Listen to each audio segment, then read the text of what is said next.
Oswego County Board of Supervisors meeting for the continuation of items from yesterday's general legislative session and items on the land use legislative session agenda. Ryan, please call the roll for today's session. Thank you, Vice Chair Lawson-Remer. Supervisor Anderson. Here. Supervisor Montgomery-Stepp. Here. Supervisor Desmond. Here. Vice Chair Lawson-Remer. Here. So we will begin the session by considering items 20 and 21 that were carried over from yesterday's general legislative session. We will start with discussion item 20, authorize acceptance of incompetent to stand trial diversion and community-based restoration infrastructure project grant funds. I will hand it over to Kim and Andrew for a presentation. Great. Good morning, Vice Chair Lawson-Remer and members of the board. California has seen rising numbers of individuals charged with a felony offense who are found incompetent to stand trial, or IST. These individuals must then find placements at a state hospital to receive treatment to restore mental competency and return to court. Unfortunately, the increased number of IST defendants and a lack of sufficient beds has strained the already long wait lists for treatment services. Today, we are requesting the board's authority to accept new state grant funding for IST infrastructure to expand local capacity. I'm joined today by Andrew Strong, Deputy Chief Administrative Officer for Public Safety, who will provide additional background for this issue. Thank you, Kim. First, we'll briefly go over the felony incompetent to stand trial population. Individuals who are charged with a felony offense are found IST by the court when they are deemed not mentally fit to participate in their criminal case, typically due to serious mental illness. They're unable to understand their criminal charges, the court process, or help their lawyer with their defense. To determine whether the defendant is IST, the county's Forensic Evaluation Unit conducts evaluations for competency, and the IST determination is made by the court. The defendant then receives clinical or medical treatment at a state hospital, where the goal of the treatment is to restore their competency to enable them to return to court so they can participate in their case, not to establish the person's long-term mental health treatment. According to the Department of State Hospitals, or DSH, felony IST referrals have had a yearly increase across the state since 2014. This is also reflected in the number of those placed on the wait list for IST treatment. As shown in this graph, San Diego County has also experienced an upward trend. The number of individuals determined to be IST in our county has grown by 38% since 2017. According to the DSH, San Diego County was in the top 5 counties with the most IST referrals in fiscal year 21-22 and 22-23, with 207 and 289 referrals respectively. So far, Q1 and Q2 data estimate San Diego has already had 183 IST referrals this fiscal year. Based on that number, our current estimated projected total of IST referrals for fiscal year 24-25 will not only follow the continued pattern of an increase, but a significant one. I'd like to call your attention back to the IST number for fiscal year 21-22. And as part of the state's strategy to address the growing IST numbers, DSH established the Growth Cap program. It establishes a growth cap for ISTs for each county by setting a baseline year. The baseline year for all counties is fiscal year 21-22. San Diego County has had 207 IST referrals that year, which makes 207 our growth cap baseline. Annually, the county, along with other counties in the state, faces a monetary penalty based on the number of IST determinations in excess of that growth cap baseline. This is called the growth cap penalty. But rather than paying a penalty to the state, the growth cap penalty program allows counties to use that penalty to invest in local efforts to reduce ISTs. We'll return to the board at a future date with more details on the county's plans for the growth cap penalty, which is still under development. To continue the discussion, I'll now hand the presentation back over to Kim Jordia. Thank you, Andrew. In March 2023, DSH released round 1 of the IST Diversion and Community-Based Restoration Infrastructure Project Grant. This grant totals over $468 million of one-time, non-competitive grant funding available to counties. The funding can be used to build or enhance local infrastructure, such as residential treatment homes and facilities. This will increase the state's treatment capacity for those charged with a felony deemed IST and determined to be eligible by DSH and local justice and health partners for diversion or community-based services. DSH anticipates this grant will create about 5,000 new IST beds statewide by allowing counties to acquire or rehabilitate property and purchase the furniture and minor equipment needed to make those beds operational. The county applied for the maximum amount of IST infrastructure project grant funding for round 1. We were notified of a preliminary award for the full amount, up to $21,375,000 in one-time funds, which must all be spent by 2028.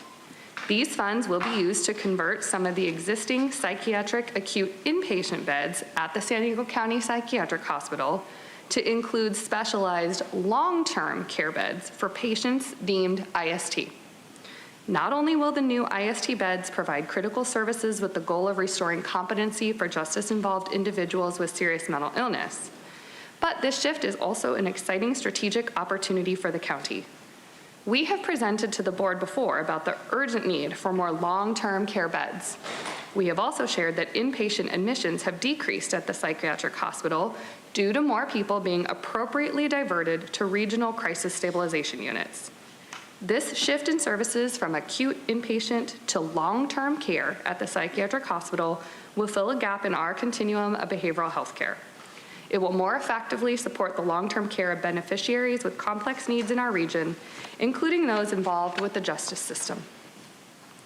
In addition to the infrastructure grant, we also have forthcoming opportunities to establish local treatment programs for those with serious mental illnesses and competency restoration for individuals found IST with felony charges. These include funding for community-based restoration programs, diversion programs, and the growth cap penalty. Planning for IST programming has and will continue to involve a partnership between HHSA, probation, public defender, sheriff, and the district attorney. We look forward to returning to the board to seek authority to accept funding for these IST programs following additional stakeholder and partner discussions. Today's action requests the board's authority to accept up to $21,375,000 in one-time IST diversion and community-based restoration infrastructure project grant funding through the California Department of State Hospitals for these facility improvement costs. Thank you. This concludes the presentation, and we are available for questions.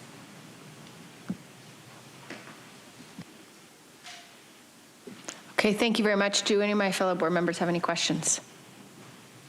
Okay, then we'll go to public comment. Thank you, Vice Chair Lawson-Remer. We have 10 total requests to speak on this matter, 3 individuals in person and 7 requesting to speak by phone. Also, I'd like to note for the record that we did receive 1 e-comment on this item, which was in opposition. For any individuals that have requested to speak on this item by phone, please dial into the conference line now using the instructions that were provided to you. We'll go ahead and begin with the in-person speakers. As your name is called, if you could please come forward and stand on the arrows until it is your turn to speak at the podium. I'd like to invite forward Jesus Gonzalez, Alan C., and Mark. And you'll have 1 minute to address the board. And according to the board's rules and procedures, since there are more than 10 speakers, you'll have 1 minute to address the board. So if you could please begin by stating your name for the audio record. Alan C., Mark, or Jesus Gonzalez. Not seeing any movement in the chamber, we'll go ahead and hear from those that have requested to speak by phone. When it's your turn to speak, you'll then be unmuted, and you'll hear a recording that will tell you to begin your comments after the beep. Thank you for, appreciate my colleague caught something for me. We're actually going to do 2 minutes unless there's more than 20 speakers. Thank you. It was the rule we set yesterday for the full session today and yesterday. Thank you. Got it. Okay. 2 minutes to address the board on item 20 and 21. Thank you. We'll go ahead and begin with those callers.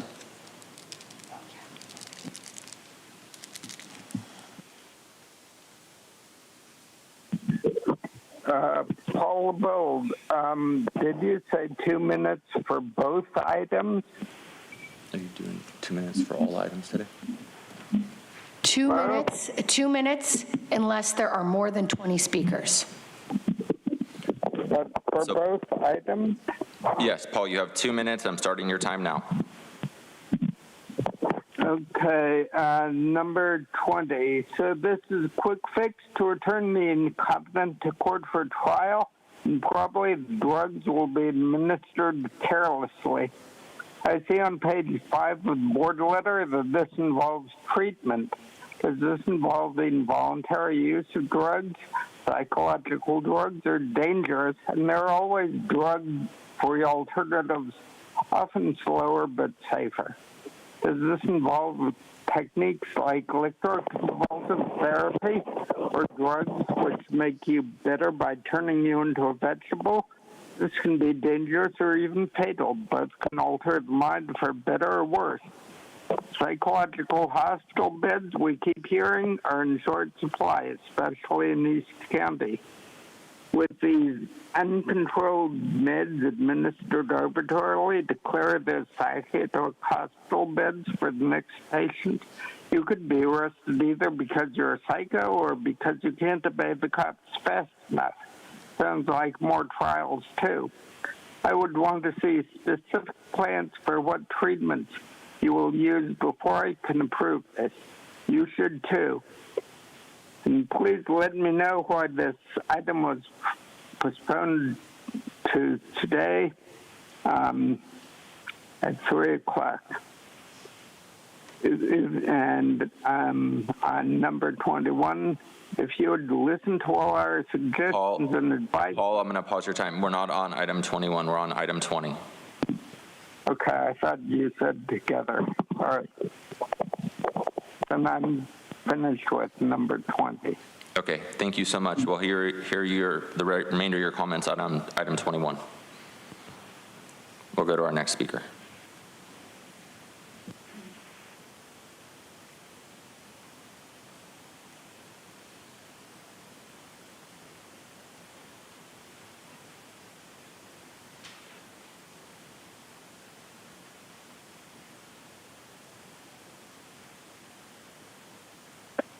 It's interesting why you guys actually, move things to another day, because sometimes I feel like you do it so that people don't come and speak on it. But it's interesting to see what you guys will do for money, because, money makes you guys, super excited. You love spending other people's money, and you'll do anything for grant money. Doesn't mean that you're really going to help people, but as long as the, government is giving it out, you're like, oh, well, we'll offer to help. And, like Paul was saying, like, what kind of treatments are you going to be giving? Are you going to, be sedating these people so much that they're not even going to be, able to do anything? And, it was kind of scary hearing Luke come and talk about all of the mental health, that the lines of people, how many people we have that we need to help with this. It's just a little bit scary to think about you guys, kind of putting people in some kind of place and, giving them treatment when, it seems like it's more for the money. So as long as you got the money coming in, then you can be like, oh, well, we'll deem this person incompetent. We'll deem that person incompetent, because if we don't meet this threshold, we're going to have to pay money or whatever. But then it's going to go into the community. That didn't really even make sense. But when you listen to you guys talk is when it starts to get scary about these types of things, because it seems money-based. It doesn't seem like you're really trying to help people, especially if you have to meet some kind of a threshold of people that you're treating. That would mean that you would just go and select people. You probably would like to put me on that list, I'm sure, right? And I'm sure you're all smiling right now, thinking yes, we actually would. But I think you guys should actually be on the list, because I think there's a lot of incompetency that happens with this board. And maybe if we started medicating you guys, you would start to change your behaviors. Thank you. Your time is up. We'll go to our next speaker.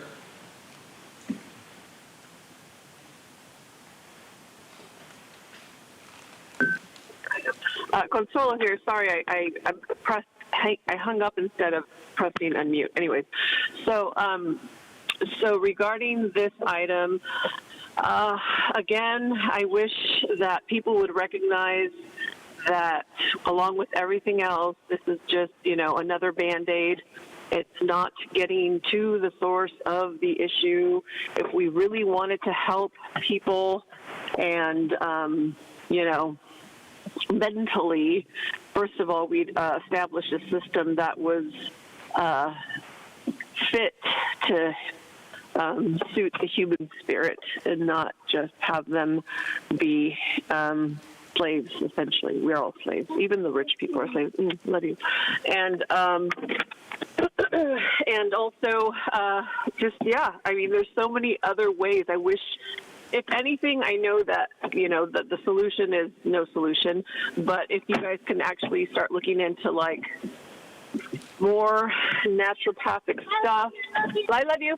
More naturopathic stuff, and also just try and just try to, like, not think within the government system. How about that? How about the board and the people that are directors and involved in trying to get all this stuff accomplished? How about, like, thinking out of the box and actually trying to have some solutions regarding not with synthetic big pharma helping, but with actual going into the forest. Hey, let's ground. Hey, let's start meditating. Hey, let's start doing something besides making big fat pockets fatter. That's all I got. Thank you. And Vice Chair Lawson-Remer, not seeing any other callers in the queue, that will conclude public comment on this item. Okay, thank you very much. Do any of my colleagues have any questions or comments on item 20? I just want to, I appreciate, I know that you all have been working on this for a while, kind of under the radar, and these will be very useful and important beds to come online, and it's great to be able to tap this source of funding, but we need these beds regardless, so. Move to approve. I'll second. We have a motion by Supervisor Desmond, a second by myself. Please vote. And Vice Chair Lawson-Remer, that motion passes unanimously with all supervisors being present and voting aye. Okay. We will now move on to discussion item 21, convening a Tijuana River Valley Tijuana River Valley pollution special meeting. I'll turn to the public for comment, and then I'll say a few words to introduce this item, and then we'll have a discussion. Please feel free to call the public commenters. Thank you, Vice Chair Lawson-Remer. We have 17 total requests to speak, 3 individuals in person, and 14 requesting to speak by phone. I'd like to also note for the record that we did receive 19 e-comments on this item. 16 were in favor, 1 was in opposition, and 1 was neutral. For any individuals that have requested to speak on this item by phone, if you could please dial into the conference line now using the instructions that were provided to you. We'll go ahead and again begin with the in-person speakers. As your name is called, please come forward and stand on the arrows until it is your turn to speak at the podium. I'd like to invite forward the following individuals: Lauren Cazares, Alan C., Mark, and Cesar Javier. You'll have 2 minutes to address the board, and if you could please begin by stating your name for the record. You can come forward in any order. I'm sorry. No. It's Mark. No problem. Item 21. Mom Nora Vargas has declared emergency. Your proposal, convening, is an action word we call verb. I think the language, Mom, is illegal. Violation of the Constitution of this great republic. You should not convene. You should act. Act now, because it was declared already. You need not to publicize, hey, we are going to convene. This is our humble input, sirs, ma'am. The city mayor, in his city address, Mommy Stip, you were once a district commander in the city. The body language, I'm sorry, we sympathize.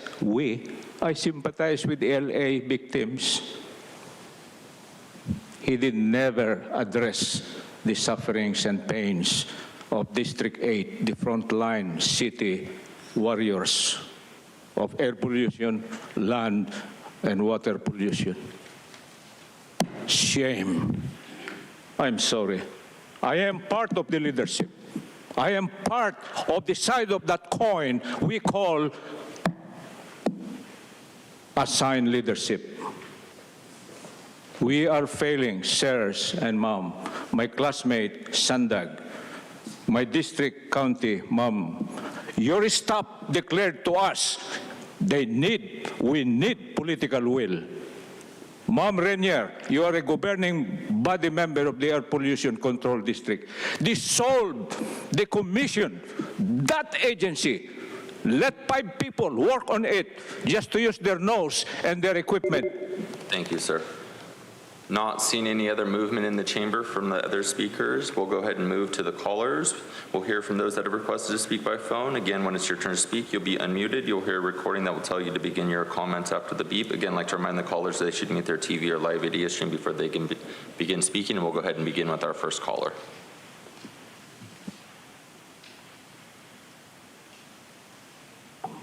Hello, this is Catherine Rhodes, and I'm driving right now. I'm at Philadelphia, so I might get cut off, but we'll see. So anyway, I wanted to about the the Tijuana River and how the EPA people tried to pretty much dissuade everybody from to try to say, you know, you're not like you won't get it or something like that. But this is all political. All it needs is political will. Now we have Trump here, and I'm sure Trump wants to be mean, you know, as mean as he can to Mexico. And this is, you know, sad to say, an opportunity for him to actually do something by being mean to them. By saying you're not allowed to put your pollution that you have from these maquiladoras into the Tijuana River Valley that goes into San Diego. So anyway, the EPA, you know, even though they try to dissuade you, don't go by what they say. They try to dissuade me, and they told me that I wouldn't even get anybody to, when I tried to say, let's get on the national priority list, all they did was, you know, basically poop. And so they did it to me. So I say, don't worry about what that guy says. It's political. So if we have political will, and if we could get Trump to say, you know, we want, this is part of the you know, the Mexican-Canada agreement, that we do something about this. So anyway, there's 3 ways to get onto the national priority list. One is to get the hazard review, that we're not actually allowed to have this hazard review. So if we could get political will to say to the EPA guy, hey, this is your job. We're going to give you, and of course he has funding issues. If we could say, you know, we could get some funding for this that comes with it, that might be one way. Another way. Thank you. Your time is up. We'll go to our next caller.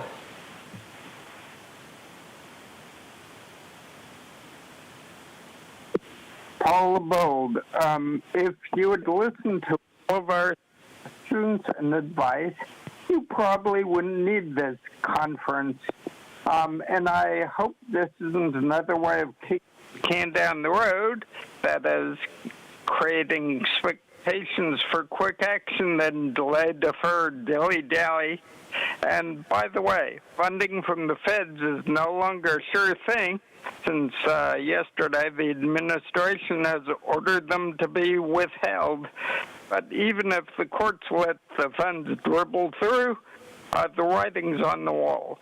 You should have prepared for this contingency when I warned you. I'm glad there's no extra cost. I guess we paid for the room and sandwiches with last year's taxes. The hard part will be to get the many agencies involved to agree. But actually, I think the first thing is to have an open discussion without the threat of time limits, and not jumping right to a special meeting where I'm positive that you'll just agree to disagree. And I'm not sure why this thing was postponed till today at 3 p.m. yesterday. Please let me know. Thanks. Thank you. We'll go to our next speaker.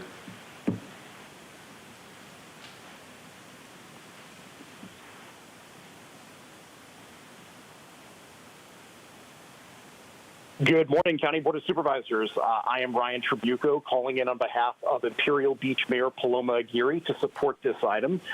Recently, on January 16th, the CASPER survey results conducted on this sewage crisis by the CDC found that most people living in the area have legitimate health concerns, symptoms, and quality of life issues stemming directly from this crisis. 80% of respondents said their quality of life has been negatively impacted. 71% said they could smell sewage inside their home, outside their home, and in their neighborhood. 69% said one or more of their household members have had health symptoms from the sewage crisis, and 67% believed that their health had gotten worse. The Casper survey results confirm and validate what our South County neighborhoods have been saying for years. We're not doing well, we're not feeling good, and we have been right about this from the beginning. So again, on behalf of Mayor Geary, she is in support of this item to hold a special meeting on the Tijuana River Valley sewage crisis. Thank you again for bringing this item forward today. Thank you. Thank you. We'll go to our next caller.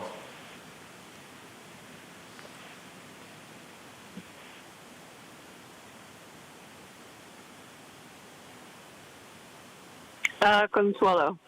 So, yes, again, with this item, this has been going on for decades. They have the technology, they've had the money. At this point, if people aren't going to get a clue as to what is happening, it's just kind of like, this is end game, people. It's time to wake up. Again, they've had the money, they've had the technology, and no solution. It's kind of like, start to put on those critical thinking caps, tinfoil if you want, but start connecting the dots, man. It's not hard to figure out. And is Mayor Paloma that busy that she can't call in herself? I mean, honestly, aren't you running for District 1, sister? You can call. You don't got to appear like you're busy, because this is actually a priority, and you should be calling in. You should be representing your people. But anyways, yeah, this is just another sad situation, and you know what? I wish these people who were affected would actually storm the chambers and demand something, but I guess it's, you know what? They're going to get to it when you people start paying attention and getting mad and showing up. That's when they're going to get to it. Or stop paying your taxes straight out, right? Anyways, that's all I got. Thank you. We'll hear from our next speaker.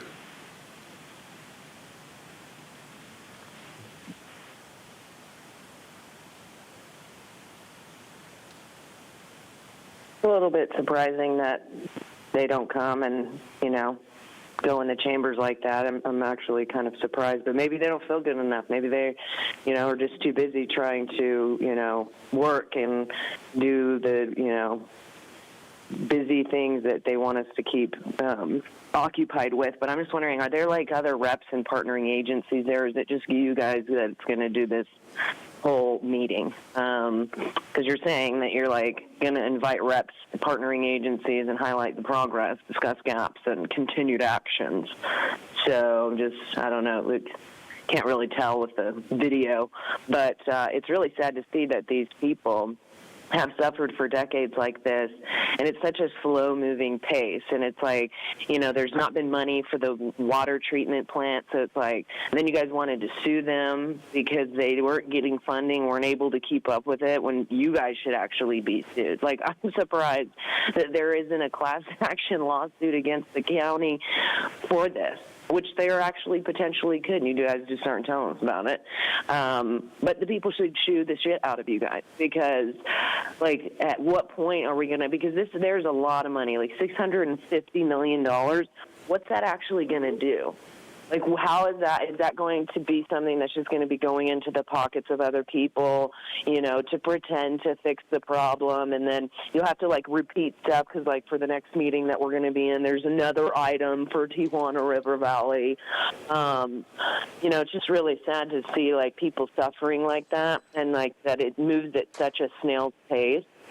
And that the people have to continue to suffer. It's like there should be some kind of reparations for these people somehow for, having to put up with this while you guys, obviously you guys haven't been dealing with it for the 30, but no, we're did. Thank you. Your time is up. We'll go to our next speaker.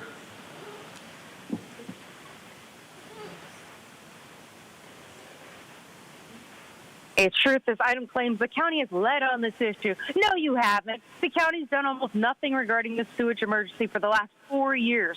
Not until Tara was campaigning did the topic ever come up. The county's also done nothing for restoring the Tijuana River Valley. You guys didn't even buy the right types of air purifiers for the smell. And you provided zero scientific data on whether or not they actually work for health. The filters weren't even carbon. Unlike this item's false claims, the minions in Congress have also done nothing until it was election season. I'm talking about the likes of Chris Ward, Scott Peters, Sarah Jacobs, Juan Vargas, and David Alvarez, clowns of the lowest order.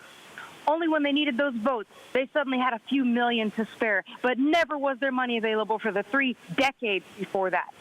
And we don't need more treatment plants with bigger capacity. We need America to finally hold Mexico accountable for their pollution. Mexico has the money to invest in their infrastructure, and they refuse to protect their own people. Instead, they're focused on border crossings. Why? The same reason you guys had a fear-mongering discussion yesterday about tariffs. Free trade, fascism, goods and money over people. Another pointless county meeting is going to achieve a whole lot of nothing, which, to be fair, is what the county's actually really good at. But you know what? Go ahead with this political theater show, because I have a challenge for it. I dare the county to invite the group Citizens for Coastal Conservancy, and do not invite the group Wild Coast. For those aware of IB politics and money, you'll get that one. I dare the county to have a real forum with real discussion of tangible solutions like a mitigation fund for wastewater infrastructure, instead of Tara's usual theater to boost her perception management score. The South Bay is no longer a place to be manipulated. Change is coming, and it's not going to come from another installed status quo minion. It's coming from people like myself who are poking holes in the false narrative and false solutions and false people. Tara, that's the real solution. Thank you. Your time is up. We'll go to our next caller.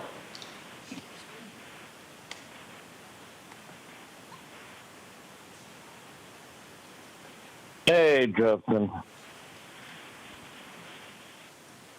I really wish we could get honest leaders. Unfortunately, we have an unhonest election system, so therefore we get a bunch of nothing. Because if you're going to go ahead and put someone in play, you're going to put, and you want to go ahead and extract as much money as possible, you're going to find the most bimbo blonde that you can that just parrots. Can you please pause this time? Thank you. A reminder that we're speaking to the item. It's item number 21. I'm getting to it. So please just make sure your comments stay on topic. You can begin his time again. Yeah. Thank you. Absolutely, I'm getting to it. I'm getting to the fact that we've been dealing with this subject for, 30 years? And we got nothing. Our election systems in here have been busted for at least, 12, 15 years? When exactly did Michael Vu come to San Diego and start moving us all to a vote-by-mail system? Right around that time, that is when our election system completely crashed. Flat out. 2016, I mean, we did everything we can not to have that election run smoothly at all. I know that because I had to work 2 48-hour shifts for the 2016 election just so that we could get it running without a hitch. And I was punished for that. Quite severely. I was fired because we got everything done for the 2016 election. Ain't that fucking wonderful? That our county is that corrupt. That's what's so crazy, is that our county is that corrupt that they don't care about fixing the problems. They just care about extracting money. Thank you. Your time is up. And Vice Chair Lawson-Remer, that concludes public comment on this item. Okay, thank you very much. So I'll just take a couple minutes to introduce this item because I brought it. We've been speaking at this board for the last 4 years about the Tijuana River Valley sewage crisis. And we've declared a state of emergency. I think we've continued to try to fight to get more air purifiers. We most recently got a report back from our county team that looked at, what are all the tools in the toolbox that are not being brought to bear so far to address this crisis. And I think one of my big takeaways from the county report back was that there's a lot of cooks in this kitchen. There's a lot of agencies, like sort of an alphabet soup of agencies. We've got the EPA and the CDC and the DHCS and APCD and the county and the IBWC, and then there's also Mexico and all the various agencies in Mexico that are involved. And that there is a lot of work going on, but there's also work that isn't happening and that needs to be happening faster. And I do appreciate that over the last couple of years, our congressional delegation, in a bipartisan way, has managed to secure significant funding to rebuild the sewage treatment plant on our side of the border. That's been pretty excellent work and really done in a bipartisan manner. And I also want to acknowledge that Mexico is apparently making great progress on repairing the Punta Bandera sewage treatment plant in the Mexico side of the border. There's also the work that APCD has been doing to try to distribute these air purifiers, some of which we've paid for with our county funds. And then there's the CDC was just here taking samples of the water and the soil. We had the EPA here saying that they can't do anything unless they better coordinate with the CDC. And the question is, is there scope to do more under the Clean Water Act? We know that the Superfund attempt was stymied, but the EPA guy suggested that maybe if it was a narrower request and not extended and was more coordinated with the state agencies and didn't extend for the whole Tijuana River Valley, that there might be sort of scope to do something. So I wanted to build on that, and I thought that it would really be a huge benefit to all of us if we could just bring these stakeholders together and have a bit of a more clarity and some more opportunities for coordination, where we could invite our folks on the Mexico side of the border, folks at the state level, locally, to come together and say, hey, this is what we're already doing, but this is also what we're not doing, and what isn't getting done. And I think Supervisor Desmond said to our EPA guy last time, I don't know why, but just get to it. And there's a lot, I've shared that sentiment in a lot of ways, but I want us to take some responsibility as our lead public health agency in the region to bringing these stakeholders together to say, hey, let's get to it, what's not getting done, and how do we get the right people moving in the direction, while also acknowledging that there has been work that's been done. So let's not discount the important steps that have been made, but that is not enough, and it's not fast enough. So that's the purpose of this, is acknowledging that, from my perspective, it's very frustrating. I was very adamant, like, let's just move forward, apply for the Superfund designation. I don't want to wait. I've felt like that since I was day one when I was elected. But I do think my takeaway from the staff report back was there are a lot of potential tools that are not being utilized, but they're not directly in the county's purview, and we don't have the subject matter expertise to utilize those tools on our own accord, but we certainly have the convening power to say, hey, all these agencies with those appropriate tools, let's get together, let's do a better job coordinating, and where can we push more? Because I thought we had like a nice bird's eye view of what could be done, but not a lot of depth because it was outside of our county's expertise. So that's really the kind of vision and the purpose behind here. I sort of thought about, could I just do this on my own? Which I know all of us could do a special hearing on our own. Any of us could. I knew that this was a matter that everyone on our board seemed to care about, so I thought it would be more appropriate to bring it to you all and say, hey, I know you all care about this, so why don't we do this together? Obviously, if this is not something you guys want to do, I'll just go ahead and do it myself. Happy to do that, but I wanted to be inclusive and invite you guys to be part of this, my colleagues to be part of this, because this is a drum I think everyone's been beating, and I want to acknowledge that this is an issue that we've been speaking on a united voice on. So that is the purpose of this. Happy to answer any questions or have sort of a conversation about the vision and what any questions that anyone has, but I just wanted to introduce what I'm hoping we can do to move this forward and why I brought it to you instead of just sort of doing it myself. So with that, I'd love to call on Supervisor Anderson. Thank you very much. I love your focus. I love what you're trying to do. I don't see this being as effective as we could be. We are a small portion of land down there. I mean, tiny compared to the city of San Diego. I want to build a coalition that works. I think if we get out ahead, who shows up from San Diego? And yet they have the biggest bite of the apple. Certainly getting the alphabet soup of agencies there is really important. But if we invite them, and you've already admitted that we don't have the authority, it would be more effective if we asked, and I'd be happy to second this, if you wanted to send a letter to our state delegation and our federal delegation, because they have shown up and the feds have done an incredible job. Why don't we, they've already shown that they want to work with us. Why don't we reach out to them and say, look, we want to do this, but we'd like for you to lead it. When your boss, who signs your budget, says, we want you at this meeting, we're going to have people at the meeting. And I'm thinking, I love your idea. I just don't think we're the appropriate agency to do it. I'd rather do it with them and have them be more of the lead because they actually vote on those people's budgets. So having the assembly member, the senator, and the congressman there, or a facsimile thereof, would make it far more successful, I think, moving forward, instead of having county staff spend hours calling people and inviting them, and then they blow us off.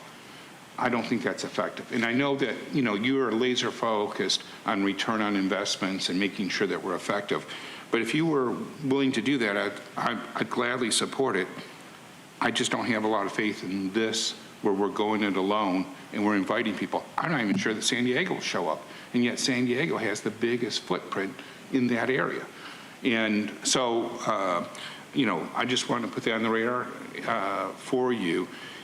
I do think that because our congressional delegations invested so much time, in for a penny, in for a pound, I think they would absolutely be there and be helpful. But without them there, without our state legislators there, I just don't see it being as effective as it needs to be.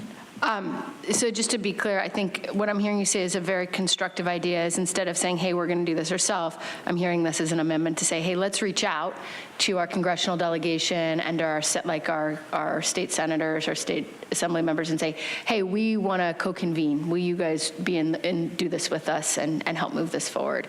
And I actually like that. I think they would show up, especially they've been working hard. They've been working hard.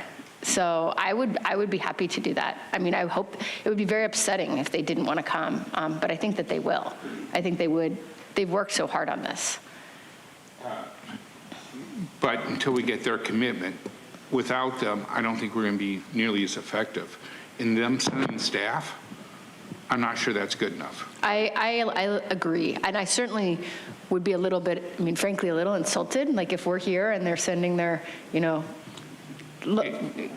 community engagement rep or whatnot. I'd like to have a representative. It wouldn't be unusual for people who are not used to the legislative schedule it on dates that I get invited to a lot of events to speak. One was yesterday at noon. I'm sitting here voting. It's a public notice meeting, right? You'd think that people would check my schedule, but that's not how it works when you're in the legislature. People always plan things for you that you cannot possibly attend. So what I was thinking is if we just did a resolution and asked them to take the lead. So we know for sure, and we can always adjust our schedule, and I'd be even willing to move a board meeting to make sure that two of our members could absolutely be there with it. But I think that if they lead it, and we ask them to lead it, I know that the alphabet soup of agencies are all going to be there. In the legislature, there's 120 legislators in California that vote on the budget. We don't have any authority over any agency except for the power of the vote. And they all want to show up because they don't want their budget cut. And they want to prove what a great job they're doing. If we're asking, it's not the same gravitas. So I want to hear, I'm very open to this. Let me hear from my colleagues, and then maybe I can kind of formalize that into like a formal motion. Yeah. Supervisor Desmond? Thank you, Madam Vice Chair. And thanks for bringing this forward. You know, we got to get some movement on this, and this is for the entire county. I represent North County, but this is a huge issue for the county, and I believe it needs to be addressed. So, I appreciate what Supervisor Anderson is saying, and I think, you know, in the absence of a District 1 supervisor in the new administration, I think it's even more important for us to engage in this regional issue and hopefully bring the stakeholders from the state and the federal government, primarily the federal government. I think in this case, I think the state's kind of washing their hands of it, but at least the representatives from South County, I think, would be good. You know, it's just outrageous that our beaches are closed for over 3 years, and we're not really resolving this issue. There's money being thrown at the sewage treatment plant that just can't handle, you know, the volumes that it's getting, and hopefully it will, but the Tijuana River is still bypassing this plant, and that's what's polluting Imperial Beach. So I'd love to see this come to fruition. I really hope to see some actionable solutions come out of it. Hopefully we're just not meeting to meet, but actually, you know, driving this and seeing what we can do, and I think our federal our electeds should be working harder and together on this to get us some relief at the border. Thanks. So I'll be supportive. Thank you very much. Supervisor Montgomery Steppe?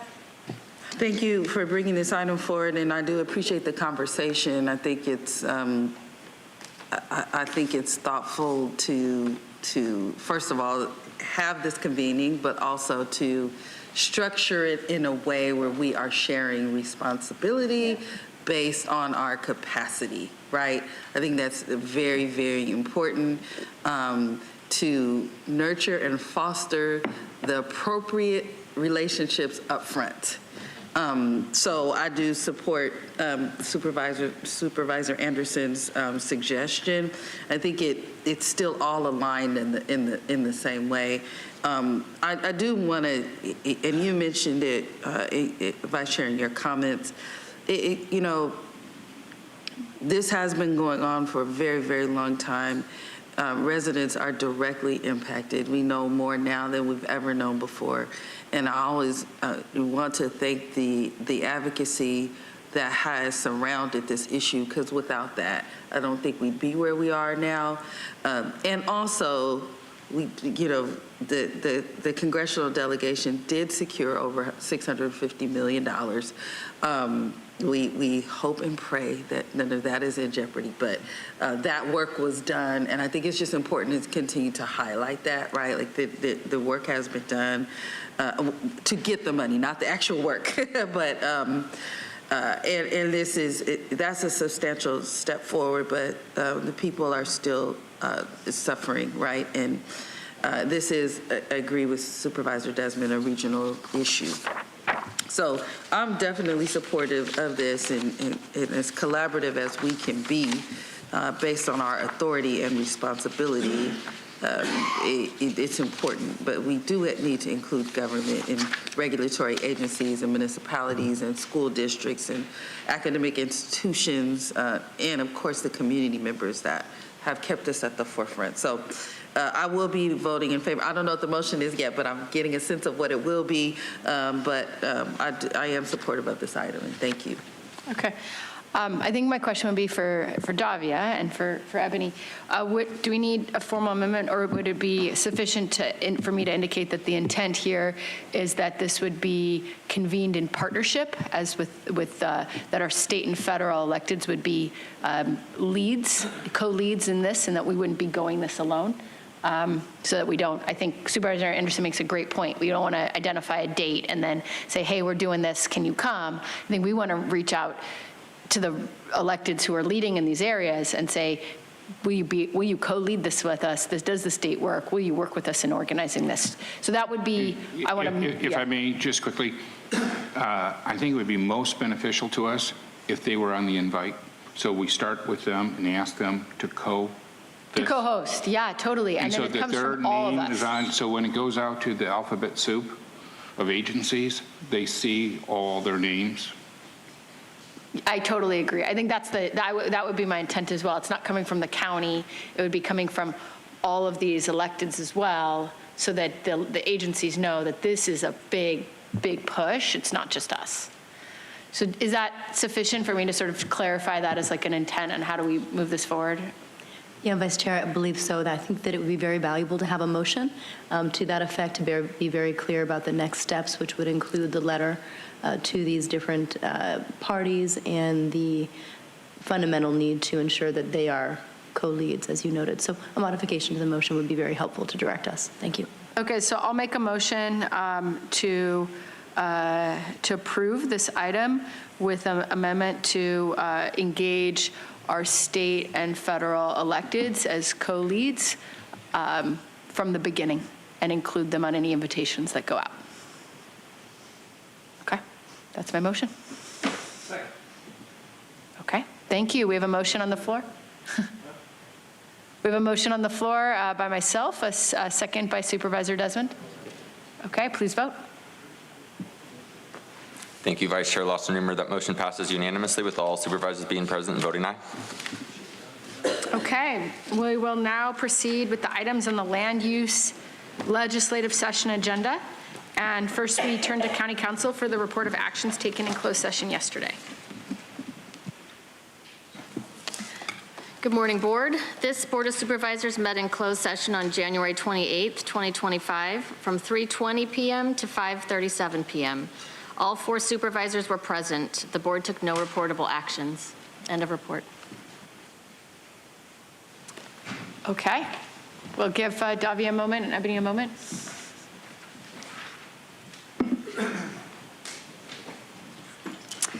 We will now proceed with non-agenda public communication. This is an opportunity for the public to address the board on subject matters within the board's jurisdiction, but not an item on the meeting agenda. The only action that the board may take is a referral to the Chief Administrative Officer. Under the board's rules, speakers can only speak once per meeting for non-agenda public communication, either at yesterday's general legislative session or today's land use legislative session, but not both sessions. Speakers may select which sessions to address at which session to address the board at their own convenience. If you disrupt the meeting, you will be given one warning. After that one warning, if you disrupt the meeting again, you will be directed to leave the chamber for the remainder of the meeting.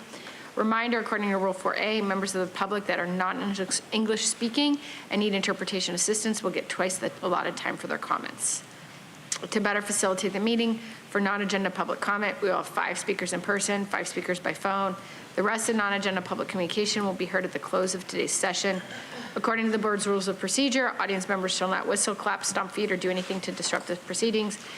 And additionally, in accordance with board rules, in order to ensure timely completion of today's agenda, for any discussion items with 10 or more speakers, individuals may have between 1 to 2 minutes to share their opinion at the chair's discretion. For this meeting, for any discussion item with 20 or more speakers, individuals will only have 1 minute. All other individuals will have 2 minutes. Ryan, can you call the speakers? Thank you, Vice Chair Lawson-Remer. We have 24 total requests to speak on matters not listed on the agenda, 9 individuals in person, and 15 requesting to speak by phone. For those that have requested to speak by phone, I'd ask that you please dial into the conference line now using the instructions that were provided to you. We'll go ahead and begin with the in-person speakers. In accordance with the board's rules and procedures, we will now hear from the first 5 speakers in person. All remaining speakers will be heard at the conclusion of today's session. As your name is called, if you could please come forward and stand on the arrows until it is your turn to speak at the podium. You'll then have 2 minutes to address the board. And if you could please begin by stating your name for the record. I'd like to invite forward the following first 3 individuals: Zora Fahim, Robert Gurman, Michael Brando.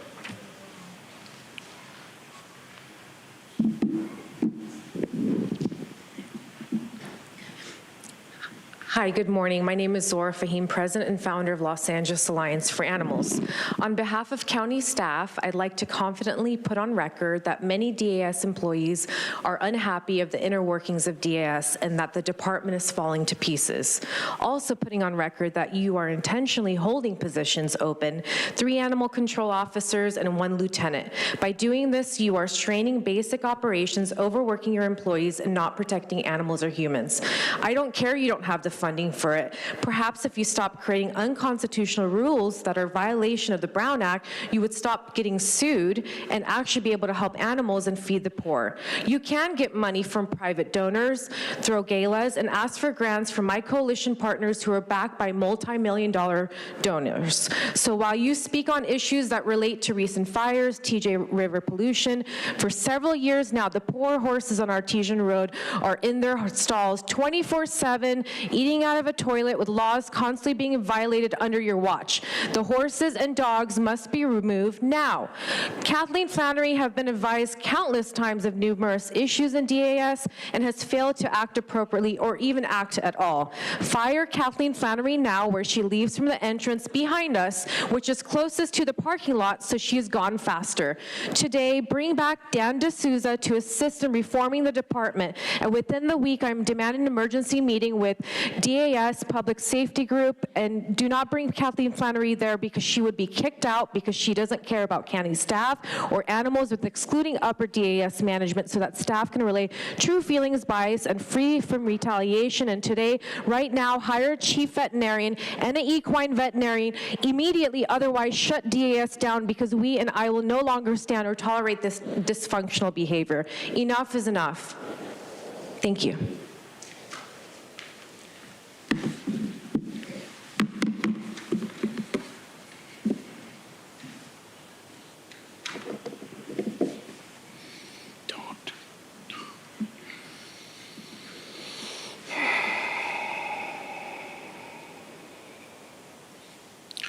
Robert Gurman, revisiting airport lease with American Airlines, Carlsbad Airport, January 8th, 2025. The Embraer, I can't even pronounce the name, 175 is an E-jet narrow-body airline used for short and medium range. Nicknames for the 175 refer to these usages as puddle jumpers, AKA city hoppers. These city hoppers land at small runway airports like Carlsbad. One way they can safely do this is using reverse thrusters or air brakes on landing the plane. Picture the pictures. Aviation industry names them air brakes. This is a soft sell. Reverse thrusters is an engine brake, much like a Jake brake on trucks. They are noisy and produce more greenhouse gases when they land. I supplied 4 pictures. Take a look at them. That's YouTube. Make sure you go all the way through them. The other 2 pictures show what county airports had hidden from you and the public. Reverse thrusters and the fact EU is banning these short flights under 500 miles, some countries under 300 miles. For the miles traveled, you are making high noise and emissions such as takeoff and landing. The FAA counts a takeoff as one operation and a landing as one operation for a total of 2 operations on each flight. The AA flight schedule for one fly day or 12 hours is 8 operations. The county wants to soft sell AA's schedule and its impact on the community. Page 8 explains how the county of Carlsbad are doormats for San Diego City Council. This scheme is about bringing domestic flights from the east to the west to the city of Carlsbad Airport. The strategic plan was developed by San Diego County Regional Airport Authority for the benefit of San Diego City. And thank you. Thank you. And as Michael's coming up, I'll call the 2 remaining in-person speakers for this morning, Cesar Javier and Perita Javier.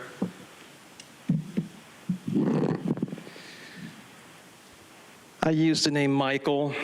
So nowadays, one of the big issues is identity politics, and we start dividing people up based on ethnicity, based on sexuality, based on age, based on gender. This, I believe, is a trick. It's a trick, a magician's trick to get you to look away from the most important dividing line. The most important dividing line is between human beings and narcissistic psychopaths. When you're stuck in these debates and you start thinking this way, please remember that. The dividing line is not men and women. It is between narcissistic psychopaths athletes and everyone else. And they are a minority of the population, but they are the ones who want to take control because blind ambition. They want to be in control. They have that delusional sense of entitlement that tells them, I should be the one who's in control. Why aren't we talking about narcissistic psychopathy? Stop with the naivety. These are not good people. They're in that position of power largely because they believe that they should be. Could you imagine the arrogance of that? The arrogance and the entitlement to say, I know how 66 million people should live. I know. I have the solution. I am the way. Pure, grandiose psychopathy.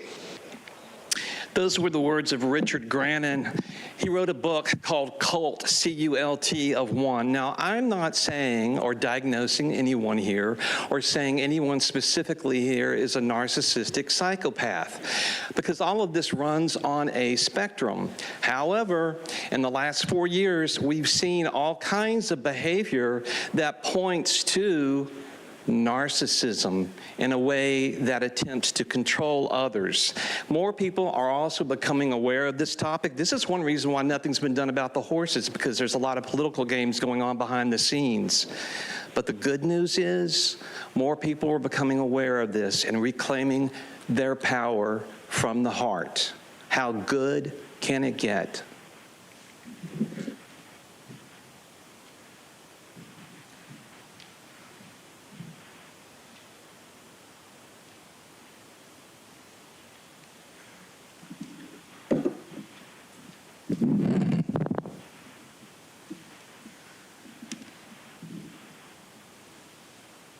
Saying good morning. Good morning. Your name. Huh? Okay. Hanggang dito? Yeah. Under God, we, Purita and Cesar Javier, senior citizens and victims of toxicity, declare that our community issue on hazards of non-metallic mineral product manufacturing, aka ceramics manufacturing and kiln home business located, constructed, and operated at 5232 Streamview Drive, San Diego, California 92105, with District 9, a residential zone dedicated community since 1984 in our 3 years of forum reporting beginning on June 13, 2021, COVID pandemic has not been addressed at this time. State and condition. Why? We sought help from our lawful authorities, starting with the police, fire, and hazmat. They came but reasoned that they cannot investigate because the owner has the city treasury business tax permit. How was the application in 1984 of the permit? Thank you. Your time's up.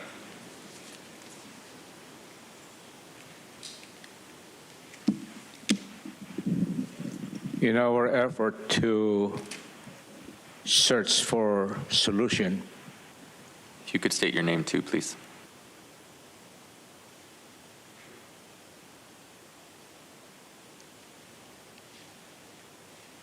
Our respectable law enforcement witnessed our appearance in the court, back and forth, as an intended consequence of our search for solution. Ma'am Stip, Ma'am Rainer, Ma'am Attorney, wherever you are.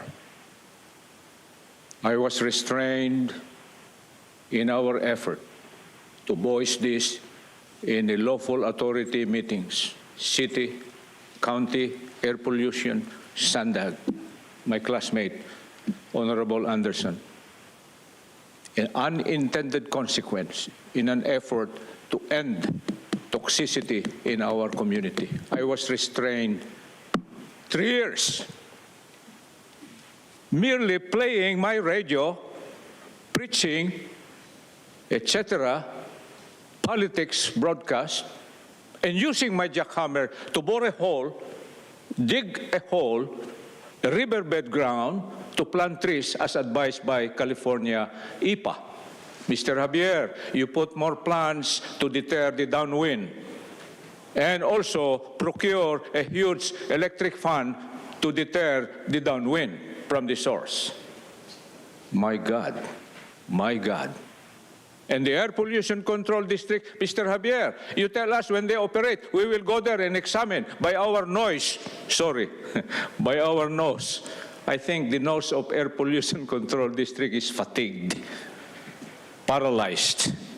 That's what we get of the Tijuana River issue. Help us. And also, you need to state your name for the record. Thank you, sir. Cesar Javier. Thank you. Now we'll hear from those that have requested to speak by phone, and again, in accordance with the board's rules, we'll be hearing from the first 5 callers. The remaining callers will be heard at the conclusion of today's session. When it's your turn to speak, you'll be unmuted. You'll hear a recording that will tell you to begin your comments after the beep. Would like to remind the callers they should mute their TV or live video stream before they begin speaking, and we will go ahead and begin with our first caller.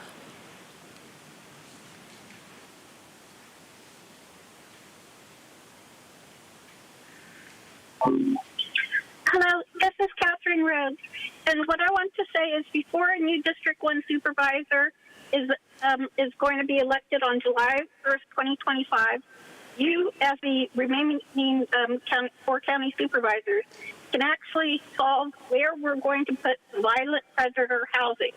And so anyway, as a civil engineer and land use expert, when I got all the information from the county, and I was figuring where is there a whole bunch of county land that's flat, that's available for housing right now. Let's just say if you want to try to do an actual tiny home community. And what I found out is right next to your, Donovan State Prison and over there in Otay Mesa, there is so much county-free county land where you could put these violent sexual predators right next to the prison. And that way there will always, when they come and go, you'll be able to actually see them because, that area has a lot of cameras around there. So what I would recommend is that during this time, before July 1st, that you guys get together and say, hey, let's try to start a tiny home community over there for the sexually violent predators so we could keep an eye on them and they could be away from communities. And just so you know, this isn't anywhere near any type of housing. This is all industrial here. And then if you go down the hill, all there is commercial and industrial, and warehouses. And so this is the perfect area to do it. And then I want to say I want to get another meeting with Tavia and people from the county successor agency and county council to go over my idea to actually house the homeless or house all affordable housing, house all the different people that need help. We could actually do it. There's been over a year. Thank you. Your time is up. We'll go to our next speaker.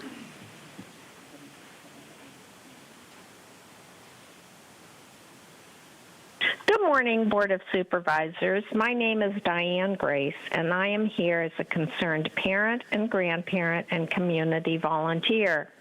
I came to share that at the Youth and Teen Mentoring Program in which I am involved, we often provide public health and safety information. For example, we have distributed information from the Sheriff's Office regarding the county's social host law, especially since young drivers are so vulnerable and driving under the influence of alcohol and pot is very dangerous to them and everyone. I respectfully suggest that the county revisit its role in providing the education in more visible formats than we see now, for example, in social media and billboards. Right now, in the unincorporated area where I drive there, are 2 marijuana billboards. One features a delicious piece of cake with whipped cream and a cherry and advertising the pot shop, the Cake House. It's in pleasant shades of pastel pink, yellow, and blue. As I understand the state law, California restricts cannabis advertisements for marketing in a way that is attractive to children. I would definitely argue that this billboard is very attractive to kids. Clearly, a piece of cake with whipped cream and a cherry on top is enticing. Marijuana businesses are not known to care about children and youth, and here's a glaring example. We absolutely do not need more of them in our unincorporated areas. Thank you. Thank you. We'll go to our next speaker.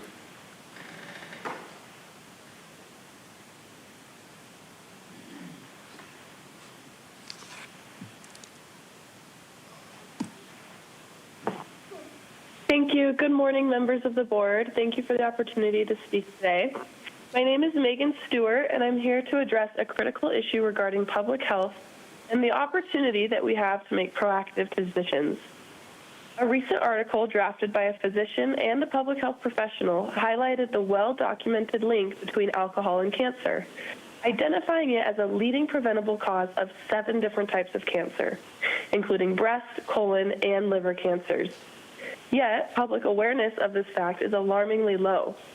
Only 45% of Americans know the simple fact that alcohol increases cancer risk.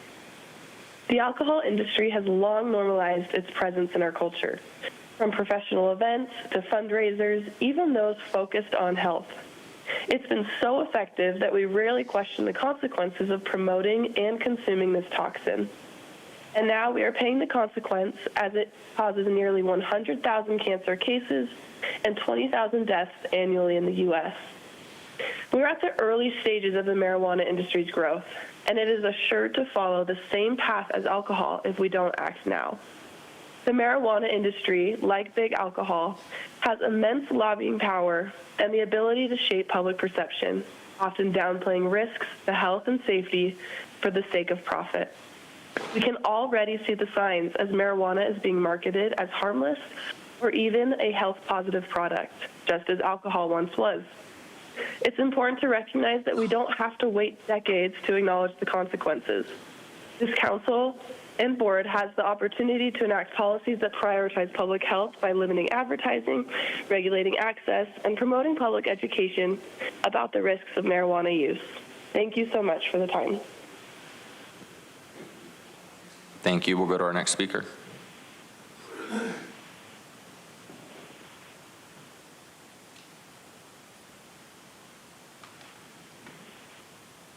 Hi, my name is Madison Rapp. Thank you for allowing me to speak today. I come before you with concerns about the rapidly growing cannabis market and the increasing normalization of vaping products, both of which are having harmful effects on our community, particularly our youth.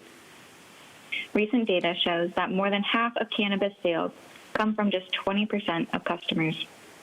We are also seeing an alarming rise in the use of vapes and concentrates. In fact, vapes now account for 25% of cannabis sales nationwide. And last year, for the first time, vape sales surpassed flower sales among Gen Z. This is deeply concerning. Vaping, especially among young people, poses significant health risks. The long-term effects of inhaling concentrated cannabis oils and other chemicals are still largely unknown. But early research shows they could include lung damage, mental health issues, and a higher likelihood of addiction. These products are not only more potent, but also more discreet, making it easier for minors to access and use them without detection. We know that the developing brains of teenagers are particularly vulnerable to the addictive properties of cannabis and nicotine, and these products, especially in high concentrations, pose serious risks to their future health and well-being. I urge the board to consider the long-term implications of this growing industry. We must prioritize public health and protect our youth by enacting stricter regulations on cannabis products and vaping, including limitations on high-potency offerings and better enforcement of age restrictions. Thank you so much for your time and consideration. Thank you. We'll go to our next speaker.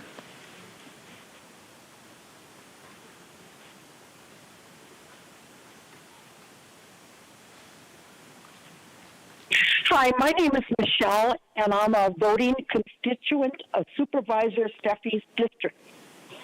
I would like to know why the county supervisors had a luncheon with the DAS staff to let them know how much they appreciate their hard work.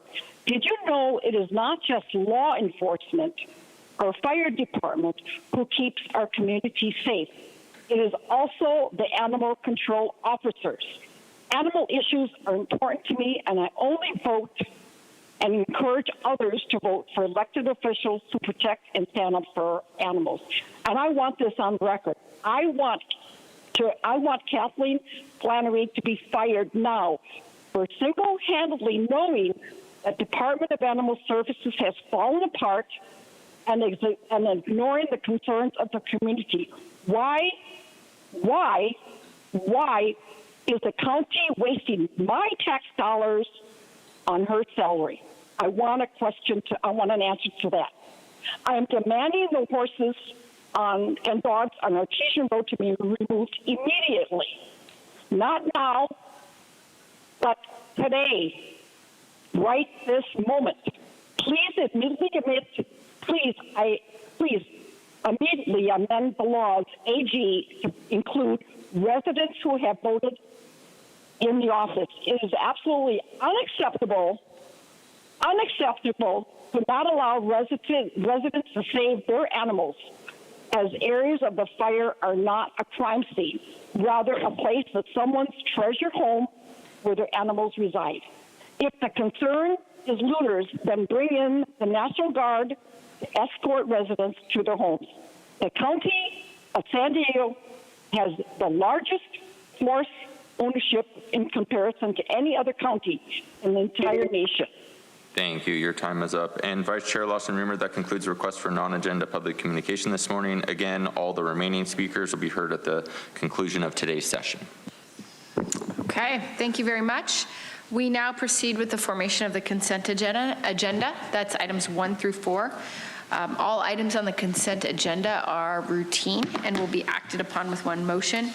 Individuals can comment on the consent agenda after supervisors pull any items they would like for discussion. This is also an opportunity to make any comments on those items. So would any of my colleagues like to pull any items for discussion, have any comments on the consent agenda, or have any questions regarding consent agenda items, beginning with Supervisor Anderson? I'd like to pull item 4, please. Okay, we'll pull out item 4. Supervisor Montgomery Stepp. No need to pull any items. We'll move the balance of the consent agenda. Okay, we have a motion for consent agenda items 1 through 3. Supervisor Desmond. Ditto, pull in item 4 and second the motion. Okay, we have a motion and a second. We will go to public comment. Thank you. Thank you, Vice Chair Lawson-Remer. We have 10 total requests to speak on the items on the consent agenda, 1 individual in person, and 9 requesting to speak by phone. As a reminder, item 4 was pulled from the consent agenda for discussion. Any individuals that request to speak on that item, please hold your comments until the board discusses that item. We'll receive public comment on that item separately. Any individuals that are requested to speak on the remaining items on the consent agenda by phone, please dial into the conference line now using the instructions that were provided to you. Begin with the in-person speaker. I'd like to invite forward Cesar Javier. You have 2 minutes to address the board. If you could please begin by stating your name for the record.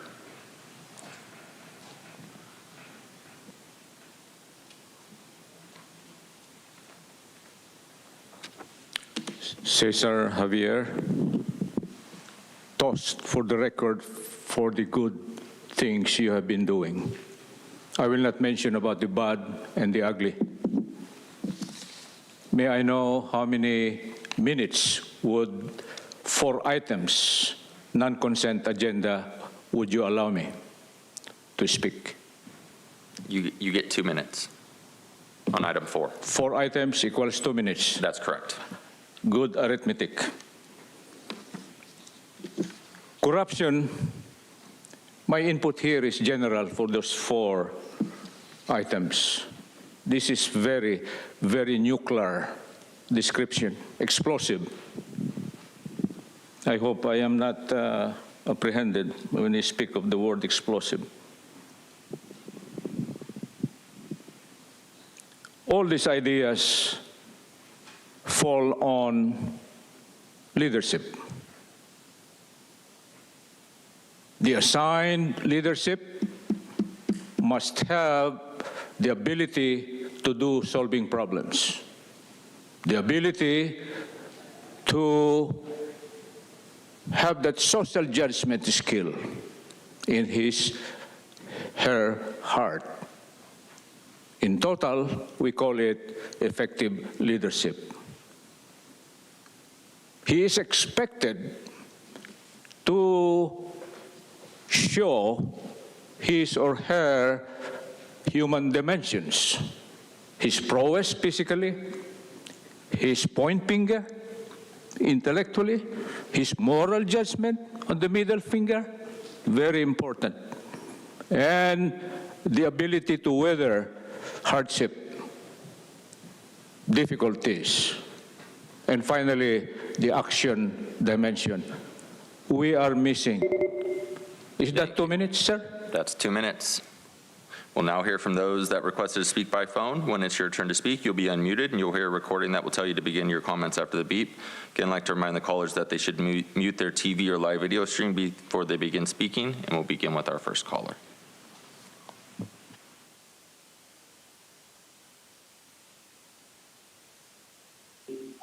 Hello, this is Catherine Rhodes again. I'm calling regarding number 2 and 4.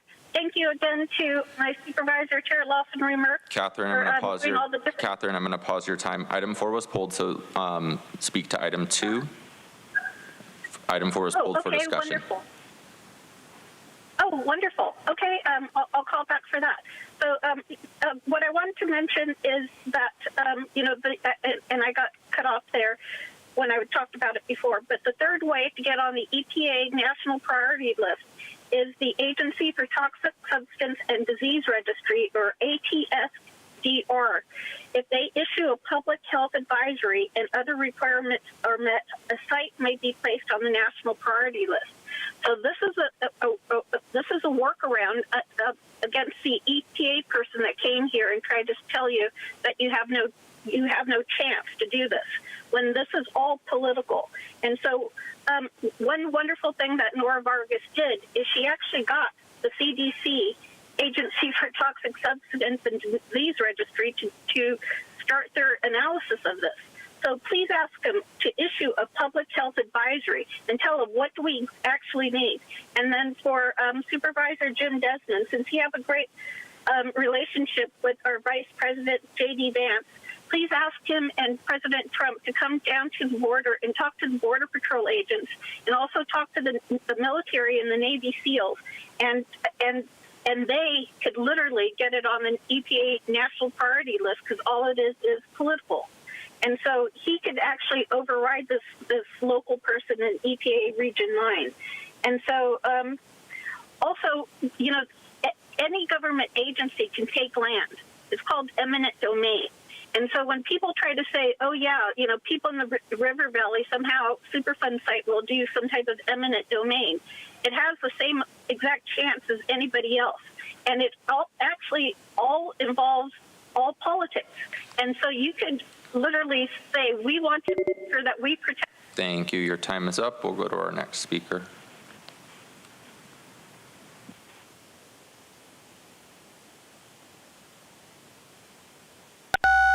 Paul Bold. There is definitely an emergency in the TJ River Valley. Has been for over 30 years, been more than 4. Please extend it. And may I respectfully suggest adding a frowning or perhaps puking emoji to the title for every year it continues. People dumping sewage on both sides of the border, dirty water, dirty soil, sick people pointing fingers. The latest people to weigh in were the CDC and USCSD about the same time. They both agreed that there was a health crisis. When will we wise up and do some actual investigation into the source of air pollution? When will we actually clean up the sewage? I suggested handheld portable air quality monitors to zero in on the air pollution source. Thanks to our efforts without big government, UCSD installing meters, fixed not portable, pointing to the source. Private individuals doing things like clearing sewage or installing barriers to hold it back. We're getting closer. They must also recognize government efforts such as clearing deadman's slough. So yes, there is an emergency. Please extend it. Again, may I suggest adding a frowning or puking emoji to the title for every year this emergency continues. Thanks. Thank you. We'll go to our next speaker.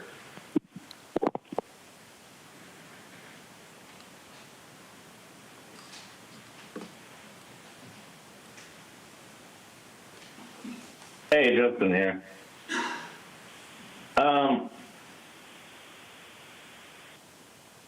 Why don't you just call up the federal government and see if they could help you with this problem? I'm sure that he could go ahead and solve this problem in a very short period of time, but if you do that, it will bring more eyes to San Diego, so I doubt you would want to go ahead and get help from the federal government for one simple reason. You guys are willing to, I am willing to die on the hill to protect us against election fraud. You are willing to die on that same hill to stop me from looking for it. Are you really sure you want to do that? Are you really sure you want to continue to stop me from looking for it, to not have a conversation on this? I'm just want to really make sure we understand each other right. That you are willing to take the bullet for election fraud. That is what you guys are willing to do right now because you don't want to address it. Your career is going to be over, Tara, and I'm going to laugh if that happens. All because you don't want to address it. You want to ignore every single time I call. And I've been calling for years. I'm just not cursing anymore because things are getting taken care of. They're going to get. Please pause this time. Just reminder, we have 3 agenda items on the consent agenda. You can comment on any of those 3. Please make sure your comments are pertinent and relevant to any of those 3 items. Thank you.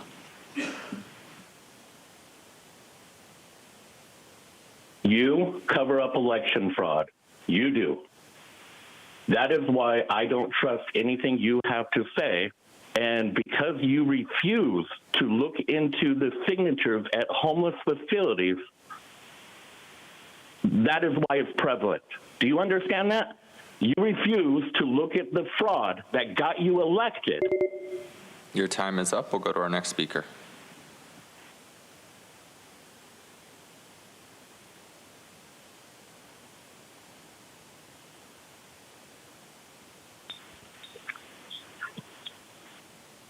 Hey, Consuelo here. Can you hear me? Sorry. Yes. Hello? Yes. Please proceed. Okay, good. Please proceed. Yep. Okay, thank you. So, speaking on all of them, especially 4, but that's been pulled. So anyways, Catherine, they definitely know about eminent domain. Let's see, decades late for Nora to have done that one good thing, but let's give her that parting gift of recognition, I guess. Let's see. Before we even attempt to think about housing violent sex offenders, let's fully take care of our South County neighbors who are actually deserving of decent air quality. Their lives are way more important than sexual predators. And those predators are not the priority. Let's see. Actually, there's a solution for these sexual reoffenders, predators. It's called the death penalty. Let's see. Another thing about this sick system is that we continue supporting these sick fucks that should never have been given a chance at all. The first time they offend, adios, amigo, or amiga, either or. They're in both genders. There's still two genders, right? Let's see, now back to the TJ sewage issue. Okay, so yeah, how about we just stop all commerce coming from Mexico? Then you will see how fast the issue is resolved. People from Mexico must all hold their government accountable. And it's just an in-your-face fact that they care more about money than their own citizens. And as soon as we do that and, at least hold them accountable and hold back commerce coming from there, then you will see how fast the Mexican government will act on. Thank you. Your time is up. We'll go to our next speaker.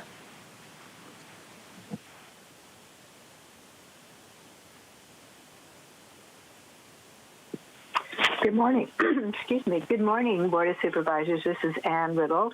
I'm calling in to speak to item 1 regarding the Traffic Advisory Committee's recommendations of changes regarding the roads in the unincorporated area. Thank you for the service of the Tobacco Advisory Committee. I certainly lend my support to these roads. 2 of them I drive daily, and I know clearly how dangerous they can be, and it's true for all of many of our roads out here in the unincorporated area. They are windy, and because of the terrain, they can be windy and they're poorly lit, and despite our best efforts, they're difficult to maintain.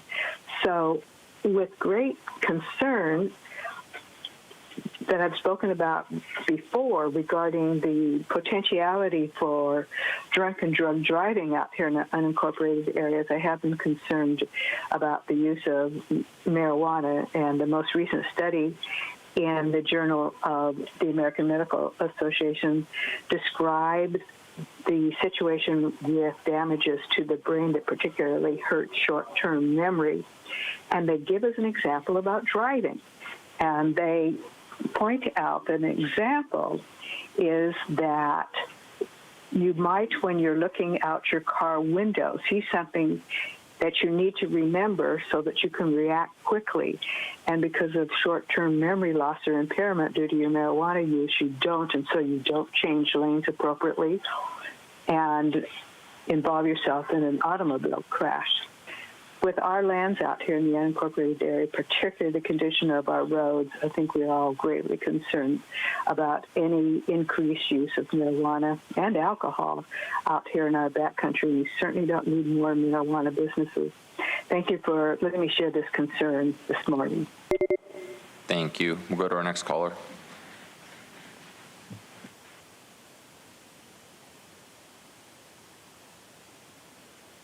Interesting that you guys sometimes put the tax stuff on the consent and sometimes it's on discussion. You never know, but that's just your whole plan to get people out of their cars and make the speeds down to a slow pace of like walking, so people will want to walk or bike.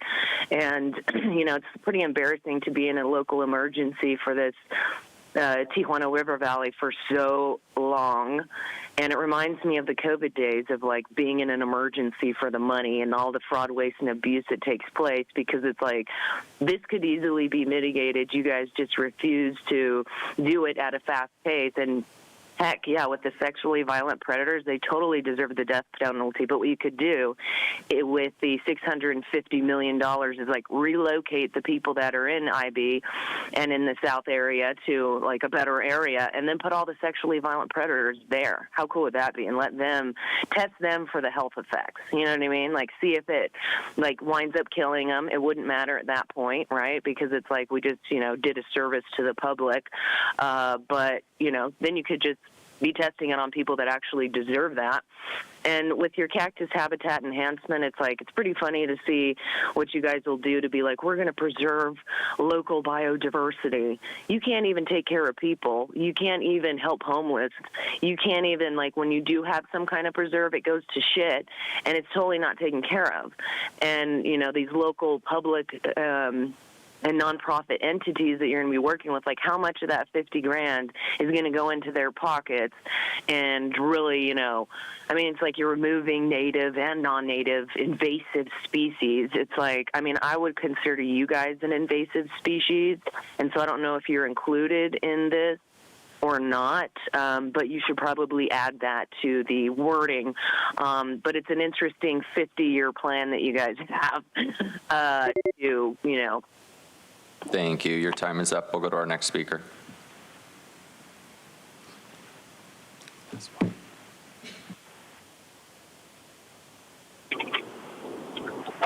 Good morning, Board of Supervisors. My name is Kathleen Lippett, and I'm driving.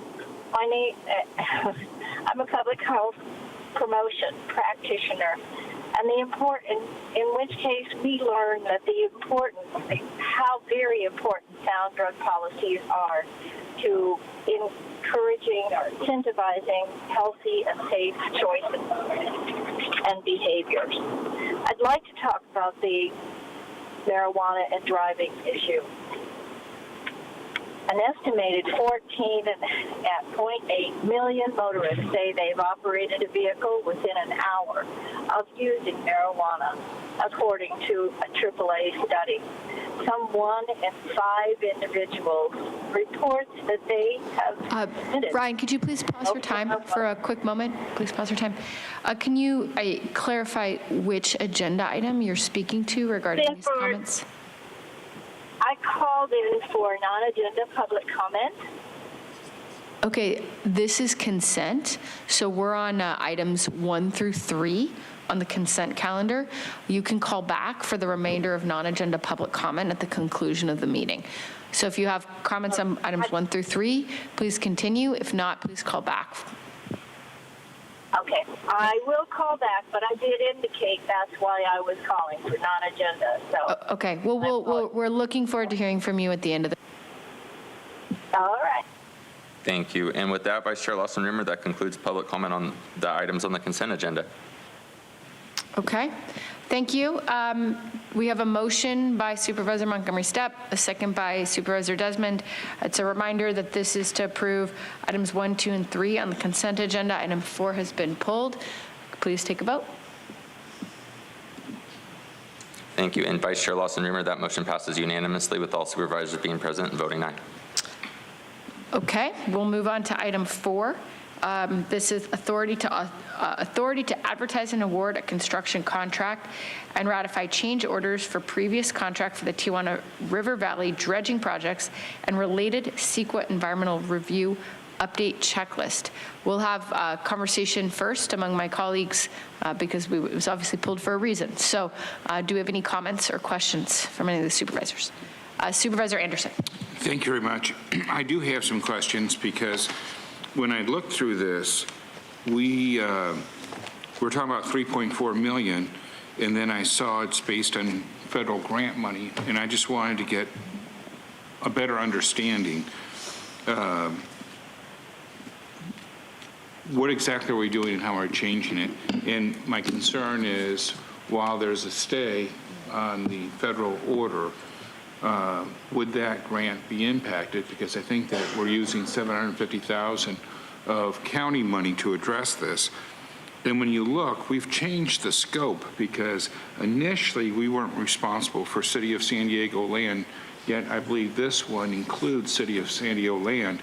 And if we don't have the grant, I just need to have, and I'm sorry for the last minute notice, but everything's moving so rapidly. It's day 9, but it feels like 9 months. Please go ahead, Davia. Thank you, Supervisor Anderson, through the Vice Chair. Yes, we are looking across the board, not only at this grant, but any other pending grants that we have from the federal, from various federal organizations to examine what the potential impact would be if we do or don't receive those. I do not know at this time if we will or won't. I think there are more questions than answers, though there is rapidly evolving guidance coming forward, and we're monitoring that. In the event that we do not receive the funding, we do have a plan B, if you will, where we would utilize the county funding that's currently a match to dredge what we can on the county side. So we would not be dredging the city portion in that case. So we would do what we can do on our portion of land. The reason we had pursued the larger grant was sort of a regional collaborative effort with the city to leverage this grant funding to accomplish as much as we can in that area. And by the way, I appreciate and I understood with the federal grant money that it was a regional, but in our Plan B, have we reached out to the city to see if they'd like to match us, or are they just going to neglect that portion of it that's in their land? And I toured the Gulch recently, and I was surprised at how it's impacted by the flow of sewage. In that, in the past, our biggest concern was all the gravel and stuff under normal use, but they're constructing a double stacked freeway. They're not using any retention whatsoever. And a lot of their stuff is going into their sewer system, which is bypassing the plant on the U.S. side. And some of that is filling. I'm worried that $750,000 isn't going to do much at all. So that's why I had these questions. And if it wasn't for the grant in jeopardy, I would be good with this, but I just want to make sure that we're not spending money that leads to nowhere. Thank you, Supervisor. Through the chair, the vice chair. In terms of our portion, as I mentioned, we will proceed. We think that we could address what is needed to ensure that there's not flooding this year. But if on an ongoing basis we do not see similar activity by the city and others in the area, we can't assure that. And so these impacts that you're noting could cause more implications, more flooding, more congestion of the area, more pollution. So this is really to get us through this year if we do not receive the grant. We have reached out to the city at a staff level. Some of the information they've shared with us is their funding of this nature is really going to be focused towards more urbanized areas at this time. I know we're all aware of the budget challenges that they've expressed publicly. So that is what we're aware of at this time. We will certainly continue to work with them and encourage them to work on their portion, understanding the larger implications and potential risk to the county over the long term. So when thinking about moving forward, are we capped at $750, and if we get additional money, we'll do more work, or are we going to backfill any additional money above the $750,000? Supervisor, our team is looking at what additional funding. Obviously, we're going through our own budget analysis to identify our priorities. So we are continuing to look at what other funding may be available that would otherwise go to major maintenance and other types of projects. So we're still analyzing that to look at what may be available if we do need to go further. Again, I think the $750,000 will address what is needed this year, but we'd have to look again next year if we find ourselves without other funding sources. Thank you. Supervisor Desmond? Thank you. I appreciate bringing this item forward and trying to clean up this mess. However, and it's a regional grant, I get that, but we're putting in the entire $750,000. And this also and I think the way I read it was San Diego, the city used to take care of their portion, and we used to take care of our portion. I'm glad we got the grant, but the $750,000 is general fund money. That could be going to our parks, our roads, our infrastructure. You know, what I don't want to do is set the precedent that the city says, well, the county's going to take care of all this now. This is hopefully one time. I know we need to get it cleaned up, but if this is a regional grant and we both went after it, then it should be a regional sharing of the funding that we need to be out of the gap of that grant. We gave the city $30 million for their failed stormwater initiative. And so I just want to, I'll be supportive of this today, but I don't want this to all of a sudden be our responsibility for the city's area. And it needs to get cleaned up. I don't mind helping a friend or a neighbor, but we seem to be going down that path way too often in the city. So just my comments on it. Thank you. Supervisor Montgomery Stepp. I was just going to quickly comment that for now, the memo that was released by the White House yesterday has been rescinded by the White House. But that doesn't mean that, these things won't happen throughout the course of time, where we will have to monitor, what funding will be available or what funding we have the expectation will be available that will actually not be available. So I think, yeah, moving forward, just kind of having that as a part of our evaluation and analysis is going to be important for us. I do have a question about the $750,000. Generally, for the county's portion, how much do we spend on our portion of the dredging? Supervisor Montgomery stepped through the vice chair. I'm going to ask Crystal Benham, our chief in the Department of Parks and Recreation, to come up and speak to that issue. Thank you, Crystal.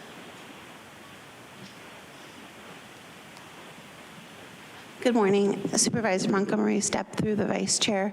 So we have historically requested $750,000 in our parks budget to do exactly this dredging that we do on our property south of Monument Road.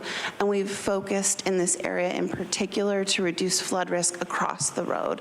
So this money will be sufficient to do dredging as we historically have done, specifically in this area. Okay, and I'm not going to go too far down the road, but I'm assuming that an RFP is put out for this work, and that this is not county workers doing this work? Is that? That's correct. We'd advertise a construction contract for the work. So the amount will not hinder any of our county workers to do other work that we have for them. Okay. All right, thank you very much. I will go ahead and move the item. Thank you. We have a motion by Supervisor Montgomery Stepp. I have some questions as well. I think my question's really focused on the timing. Is there sort of an urgency around this appropriation in order to receive that matching grant? So I just wanted to better understand, because number 4 says that the public interest and necessity demand an immediate expenditure vote on funds on an emergency basis without competitive bidding. Just wanted to better understand why this is so. I mean, of course, it's an urgent crisis with the Tijuana River Valley, but it's a massive crisis and has been for a long time. So, is there a specific time-sensitive nature of this appropriation that's either tied to, trying to receive those matching grant funds, or some other reason why it's specifically time sensitive? Vice Chair, again, I'm going to turn to Crystal on this to speak to any other specifics. Supervisor, or Vice Chair Lawson-Remer, the biggest time crunch we have is actually associated with our regulatory permits for this work. So we're really constricted to doing work outside of the nesting bird season. So our plan right now, if we do not get the federal grant, is we would use that $750,000 now to do the work while we're outside of the nesting season. And if we receive the grant before September of this year, that's when we can begin the work again, when the nesting bird season would end, to do the work this year. Got it. And that's because we have to do the work either way, with or without the federal grant. What the difference is, either we do it in our little lane, which we have to do, or we leverage significantly more resources that from this matching grant, that then we can do a much more holistic and ambitious project. Is that a fair representation? Yes. Okay, that's helpful. I appreciate my colleagues pulling this item. I think it uplifts a really significant challenge. I would like to ask that if we don't get the grant, we get a report back. I think that this is one of these things, I don't want it to just disappear. I feel like, we vote for helicopters and then they're not flying at night. What's going on? So I do want to find out if we don't get this $4,200,000. I think it's very smart leadership on our county's part to put in $750,000 in order to get 5 times more money back. That's great, right? That's you're multiplying 5 times our money. I mean, what better way can we serve our local taxpayers? But when we're just shouldering all the burden and doing it all ourselves, this is not equitable, and it is not a good. That is not right for our county and for all the various priorities that we have. So I'm going to support this today with would you need amendment, or is this sufficient to say, hey, please let us know ASAP if we don't get this $4.2 million, because I think I want to make some hay around that. This is not appropriate. So, thank you. Question, because if you wouldn't mind, so when we bid this out, we're going to bid it out in 2 bids, or layered, so that they say, yeah, we didn't get the grant, so now we're going to go with this. What I don't want is have a bid that we can't move forward with because it's all encompassing and we don't have so it's not a big problem. I just want to understand. I just need to hear you say that we're going to protect our taxpayers. And by the way, great work getting the regional. It's, it impacts all of us. And every time that we have an opportunity to repatriate our federal taxes to the community in which those taxes were paid, I think it's a good thing, as opposed to spending them someplace else. But so how are we moving forward with this? Because I'm concerned. When I went down there and looked at the property, it was just a couple days ago, I couldn't discern that if the city fails to make this a priority and we do the work, that our work isn't in vain, because their work's going to spill over onto us. So I'm just trying to make sure that we are in negotiations right now with all our employees, and we work really hard. We have to be good stewards of our money to make sure that we take care of the people that take care of the county. So that's what I'm asking is, one, how are we going to bid it out so that we protect it? And 2, do we know if have we looked at the possibility of what the city's impact if they don't prioritize? Thank you, Supervisor. Through the Vice Chair, our approach will be that we will have a base bid of the $750,000 and then an ad alternate where they could go up to the grant funded amount. So that gives us that flexibility, and then we could phase the project, as Crystal indicated, focusing on the $750,000 now. And then if we get the grant, once various issues at the federal level are resolved, then we can proceed with the other portion. In terms of the other component of your question regarding the city and what the implications are, again, I think we're comfortable, and I'm not sure based on an in-depth scientific analysis, but based on the fact that we have done the $750,000 dredging each year, there's not a significant change in the circumstances. We are comfortable that that will again cover us this year, but to your point, with ongoing construction, other things occurring in that area, we cannot be assured that will be sufficient on an ongoing basis. So we're comfortable this year, but not beyond, and we will be as strategic as possible in the bidding process. Madam Chair, I appreciate all the questions being answered. I'm prepared to support it. Okay, is that a second? Because Second. Supervisor Montgomery Steppe made a motion. Okay, great. And Supervisor Anderson had some additional comments or questions. Sorry, Supervisor Desmond, apologies. Thank you. Well, I appreciate the staff member came up and told us that we had budgeted for $750,000, but the city should have budgeted some money. And just because we budgeted $750,000 doesn't mean we spend it on other jurisdictions. And that's more on us, I think, that we got to get that message out there. We were wise to budget that, but that was for the county, not for the city. And so I don't mind helping out, but this precedent is going too far. Thank you. Supervisor Montgomery Steppe. I just want to clarify my question and comments.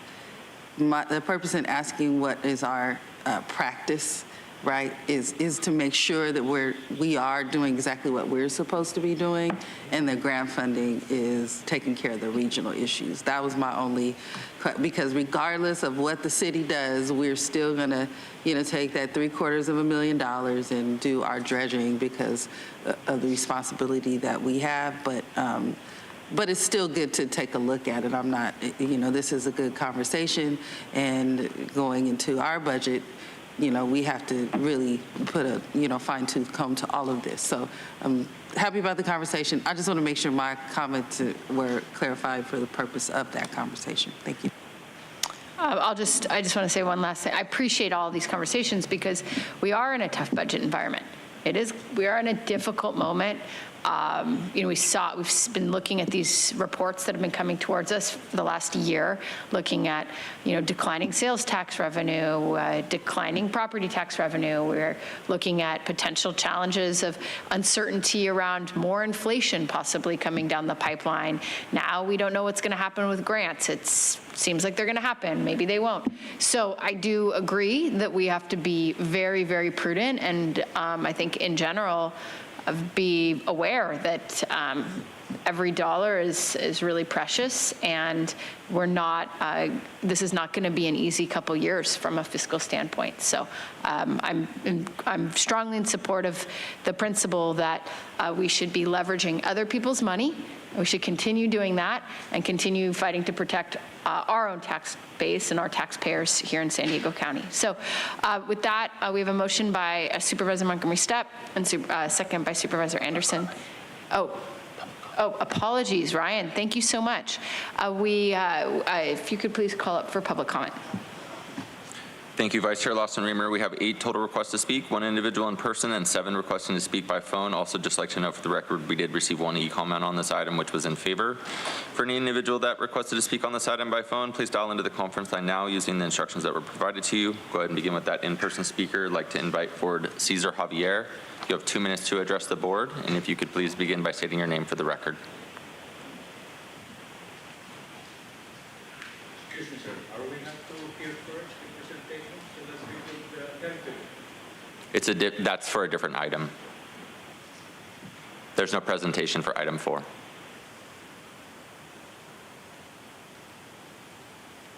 Thank you, sir. Cesar Javier, imposed civic actor, if I may say that. We are the followers. You are the lead. Without us, you don't have leadership. Bear in mind, please, my fellow citizens, without the leadership, nada. This is, I thought we are talking about item number 5 already, right? I spoke on number 4 already.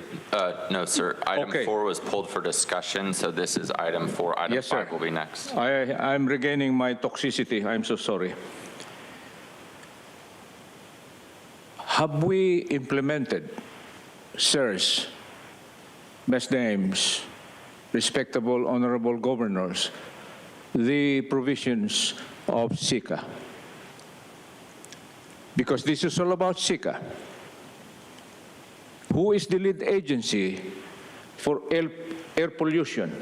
We have already identified, and it's failing in regards to this. Who is the lead agency on land pollution? Anyone? What about water, ocean pollution? Who is the land lead agency? If you cannot answer that, I think we can solve the equation.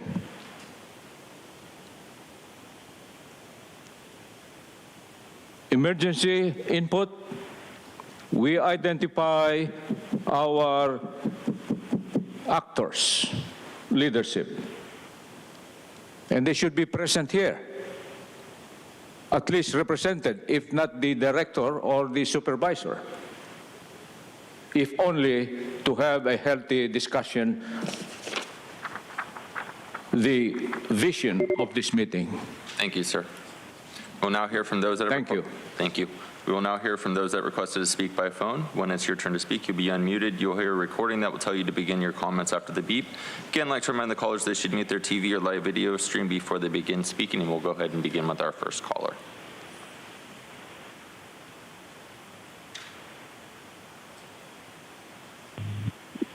All aboard. Part of this dredging project is on city territory. If you are dredging areas that the city should be paying for, please bill them for it. We shouldn't be picking up the tab for their stuff. I also note that the original grant for dredging this was received in 2018. So what's gone on since then? Smuggler's Gulch was then finally abated, if not cleared, in November 2024, last year. Somehow the rains of January 2024 are an excuse for additional funding now. But anyway, I hope this part will be quicker than 6 years. Again, do not count on the feds bailing you out if this doesn't work, like it evidently hasn't in the past. Also, I'm wondering why we were almost bypassed for public speaking. It's happened too often in the past, and it's a Brown Act violation if it actually does happen. So, just please remember, the public speaks before the motion is actually on the floor. Thanks. Thanks. We'll go to the next caller.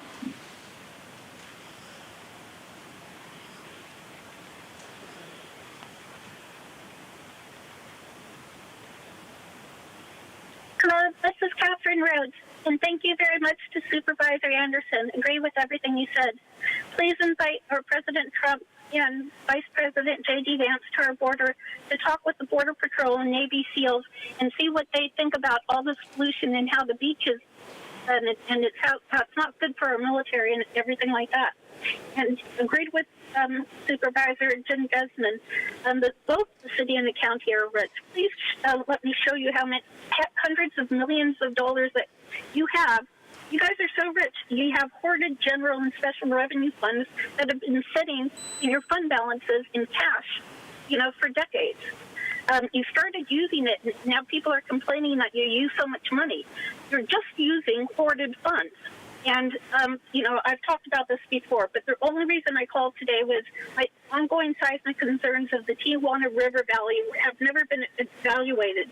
So I'm asking that you guys go to Caltrans and get free seismic guidance for Caltrans Technical Advisory Board that consists of civil engineers and geologists from UCSD, Berkeley, and Caltech that do third-party reviews for all CEQA issues. In the olden days, before 1993, they used to show several active faults at Smuggler's Gulch and every other north-south border drainage and sewage for Mexico. That's where active faults go. They go, first the fault comes, and then the drainage goes. And so you put infrastructure there. The solution is not to use concrete like you use. The solution is just to use flexible material like they use in Dubai. So there's so many solutions. And so, protect taxpayers. Do not. Right now, you can ignore that there is no. It's never been analyzed for active faulting now since the 90s. You can get free advice from the state. So you don't make the same mistakes over and over again. Please, somebody up on the board of supervisors. Thank you. Your time is up. We'll go to our next caller.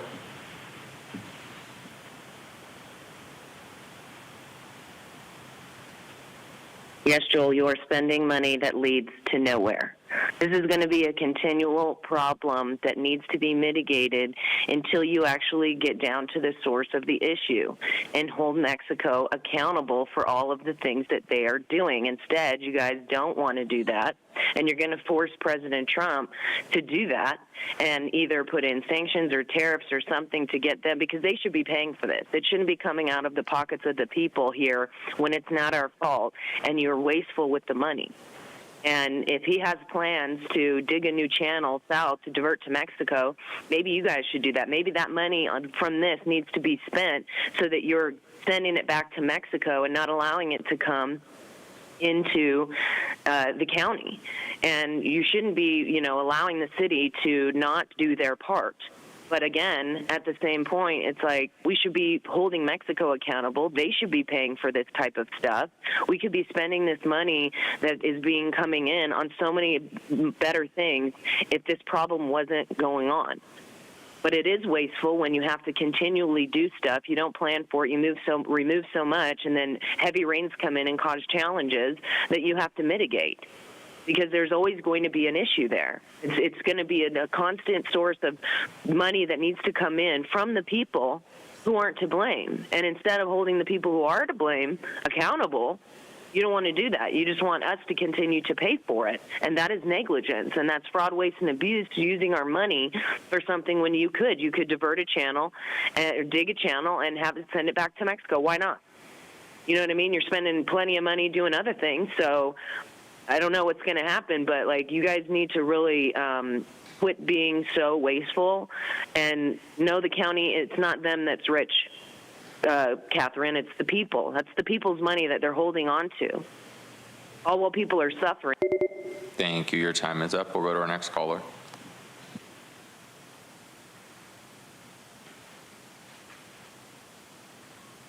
Justin here.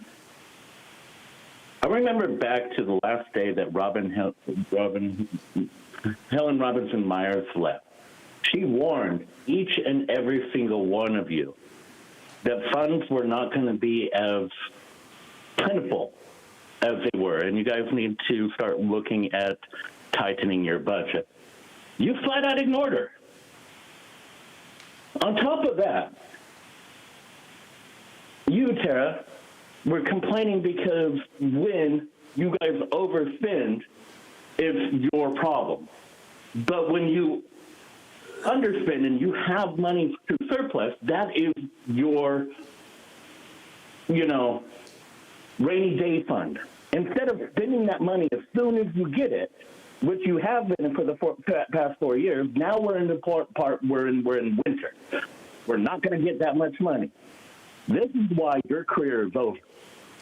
See, I don't know how you're going to accomplish anything on your pet projects when you're not going to have any money for this. And what, you only have 2 terms? This is your last term? Good luck getting your name up big, because you are willing to still defend election fraud. So when that gets discovered too, you're going to have so many bad things on your record, your career is over. So by all means, go ahead and ignore the federal government when you're dealing with Mexico, because that's their job.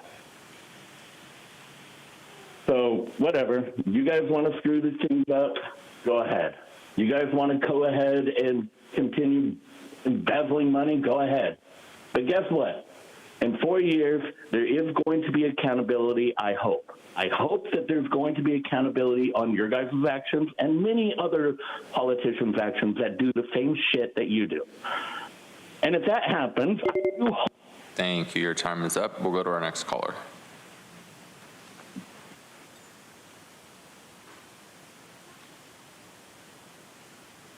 Consuelo here. So $750,000 for another temporary Band-Aid. It's a simple Google search, and it'll tell you exactly what to do. Let's see. Collaboration is key. Solving river issue problems often necessitates cooperation between government agencies. So therefore, holding Mexico accountable for the literal shit that comes out from that side. Long-term commitment, they give you addressing the root cause, source of reduction. There's so many solutions, but it's just, all you guys like to do is talk on our dime.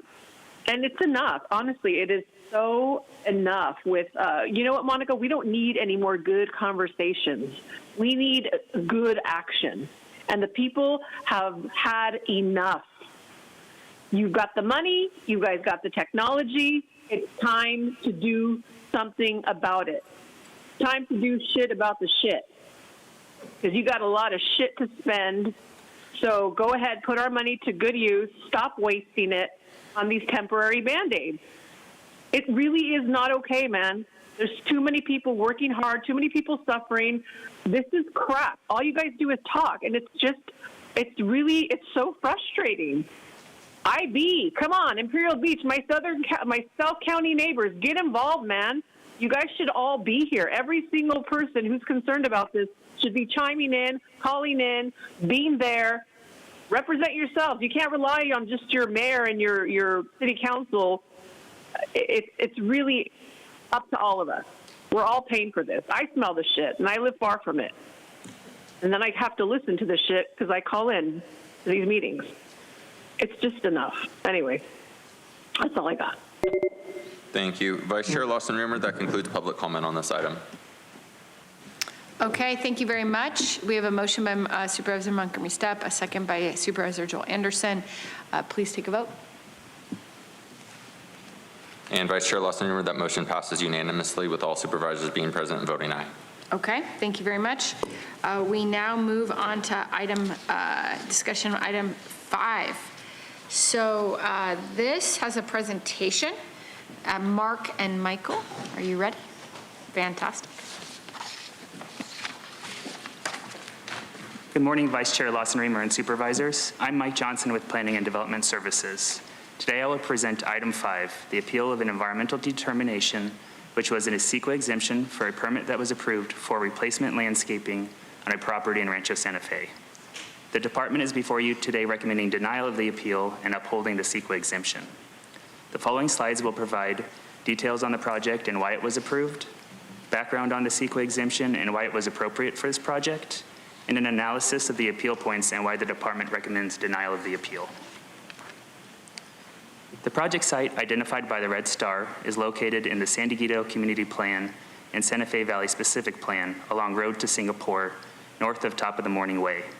Existing uses in the project vicinity include single-family residences, a golf course, landscaping, and vacant land. The property is developed with an existing house, driveway, pool, and landscaping. The project site has had 3 prior county approvals. In 1995, a specific plan was approved for residential uses and included design requirements. In 2015, a site plan for construction of the existing house. And last year, the county approved updating the landscape plan, which is now under appeal. The CEQA exemption that is subject to this appeal was prepared for a permit called a site plan minor deviation, a permit that is a director-level decision and allows for minor changes to approved project. This permit included 76 Cape honeysuckle plants and 18 California pepper trees on an existing landscaped slope. PDS approved this minor deviation and issued the CEQA exemption on September 10th, 2024, because the landscaping was consistent with the specific plan, it matched the existing landscaping in the surrounding area, the fire district had approved the changes, no environmental impacts were identified, and the project met all of the requirements of the CEQA exemption. The CEQA exemption is the subject of this appeal. The minor deviation is currently on hold pending the outcome of this hearing on the CEQA exemption.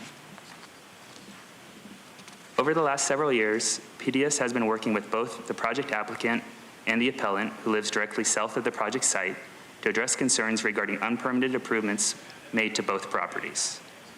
This project stemmed from a code compliance case that was related to one of these concerns and involved landscaping changes that were made without proper approvals. On September 19th, 2024, the owner of the property directly south filed an appeal of the CEQA exemption.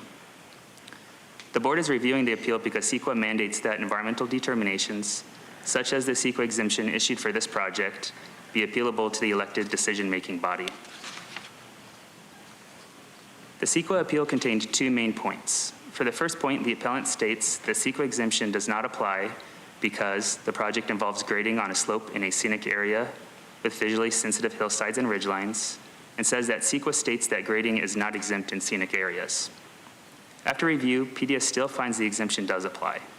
The appellant is only referencing one example of a project that may qualify for the exemption. The project does not propose grading. Instead, the project involves changing landscaping that complies with the criteria established by the specific plan. Landscaping is listed as qualifying under the exemption. The proposed landscaping is consistent with the landscaping found in the surrounding area and the specific plan. The second point of appeal states the project does not qualify for the exemption because landscaping is not described as fire resistant in the notice of exemption. CEQA only exempts field management activities within 30 feet of structures. The project includes adding landscaping within 30 feet of a residence in a very high fire area. PDS finds the exemption still applies because the appeal only refers to one example of a project that may qualify for the exemption. The CEQA exemption lists several projects that may qualify, not just field management. The project involves changes to existing landscaping, which is an example listed under the exemption. The county is committed to fire safety in the region and to ensure the project complies with fire requirements moving forward. The landscaping was approved by their fire district and is irrigated and maintained. The approval also allows additional changes in the future for field management or if required by the fire district. Per the County Regulatory Code, applicants must defend and indemnify the county from legal costs associated with their project's approval. In some circumstances, a security is also required to protect the county. The board decides the form, amount, and timing of the security. Typically, security ranges from $50,000 for small projects to over $1.5 million for large projects with high legal risk. Due to past litigation involving the landscaping on the property, PDS recommends that the board require the applicant to submit a signed agreement within 10 days from the date of this hearing and provide a $150,000 security within 10 days of litigation filing. In the event the agreement or security is not received, PDS also recommends the board direct PDS to rescind the minor deviation approval. The board can take various actions on the appeal of the environmental determination. The board can deny the appeal and uphold the director's environmental determination, which found the project to be exempt from CEQA. If the appeal is denied, the director's decision of approval of the project will become effective. Or the board can grant the appeal and remand the environmental determination to PDS for reconsideration or direction for PDS to prepare environmental documentation for a superseding environmental determination. And finally, the board has direction to direct PDS to enter into a defense and indemnification agreement as discussed in the previous slide. Based on staff's analysis, we recommend the Board of Supervisors take the following actions. First, deny the appeal and uphold the environmental determination of the director, finding the project exempt from CEQA. Second, require the applicant to enter into a defense and to defend and indemnify the county. Finally, one letter was submitted by the appellant prior to today's hearing. In summary, the letter stated that the approved minor deviation and CEQA exemption were inadequate, and the CEQA exemption does not apply for the project. While the minor deviation is not being considered today, PDS did not identify any issues or inconsistencies with the specific plan and minor deviation. The approval is consistent with the specific plan and surrounding area. PDS also found that the CEQA exemption still applied. Contrary to the submitted letter, the project does not remove any scenic trees. Based on staff's review of previous aerial photos and approved plans, one sycamore tree existed on the site and was removed as part of approval and construction of the house. This was not part of the minor deviation approval. The project does not damage environmental resources or scenic views. While the project is in a scenic area, this hillside was previously graded with a permit, and there are structures and changes in topography that break up views of the landscaping. The landscaping is over 4,000 feet from Del Dios Highway and over 10,000 feet from Via de la Valle. Use of this exemption does not require drought-tolerant plants. Both honeysuckle and pepper trees are located on adjacent properties, and throughout the development, they are similar to the landscaping that was previously approved, and they're watered with recycled water. Additionally, no new grading is proposed. The slope was previously graded, and minor trenching is allowed under the exemption. Finally, PDS has coordinated and worked closely with the Rancho Santa Fe Fire Protection District. The plan approved by PDS matches a 2018 Fire District approved plan, and the approval allows flexibility if changes are required by the Fire District. Thank you. This concludes our presentation, and we're available for questions. Okay, thank you. Do any of my colleagues have any questions or comments before we go to the public? Supervisor Desmond? Just a real quick question. Your recommendation is to deny the appeal. I just want to make sure we, the county, we are good under CEQA if we deny the appeal for your recommendation. Supervisor Desmond through the Vice Chair. That's correct. Okay, thank you. Okay, thank you. Any of my other colleagues have a question? If not, we'll go to public comment. Thank you, Vice Chair Lawson. Thank you, Vice Chair Lawson-Remer. We have 10 total requests to speak on this item, 5 individuals in person and 5 requesting to speak by phone. I would also like to note for the record, we did receive 1 e-comment on this item, which was in favor. For any individuals that are requested to speak on this item by phone, please dial into the conference line now using the instructions that were provided to you. We'll go ahead and begin with the in-person speakers. As your name is called, please come forward and stand on the arrows until it is your turn to speak at the podium. I will be calling individuals in group of 3, and we'll start with those that are in favor. I'd like to invite forward, I believe it's Chelsea Kander, Cesar Javier, and Tiffany Henkin. You have 2 minutes to address the board, and if you could please begin by stating your name for the audio record.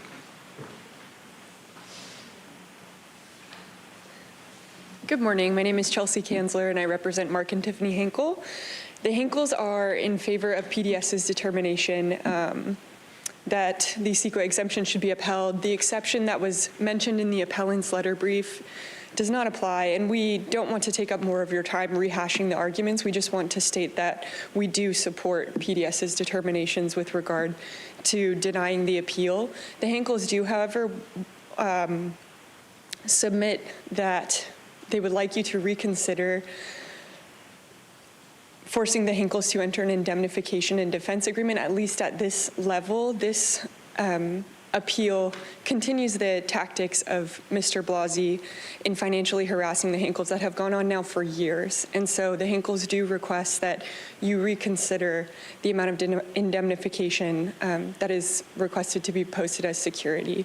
So much time, energy, and money has already been expended in fighting over these honeysuckles, and pursuant to the settlement agreement that Mr. Blasey entered both with the HOA and that the Hinkles entered with their own HOA, these disputes should not be continued, and Mr. Blasey has found another forum to do so here, so we respectfully ask that you reconsider that portion of the appeal. Thank you.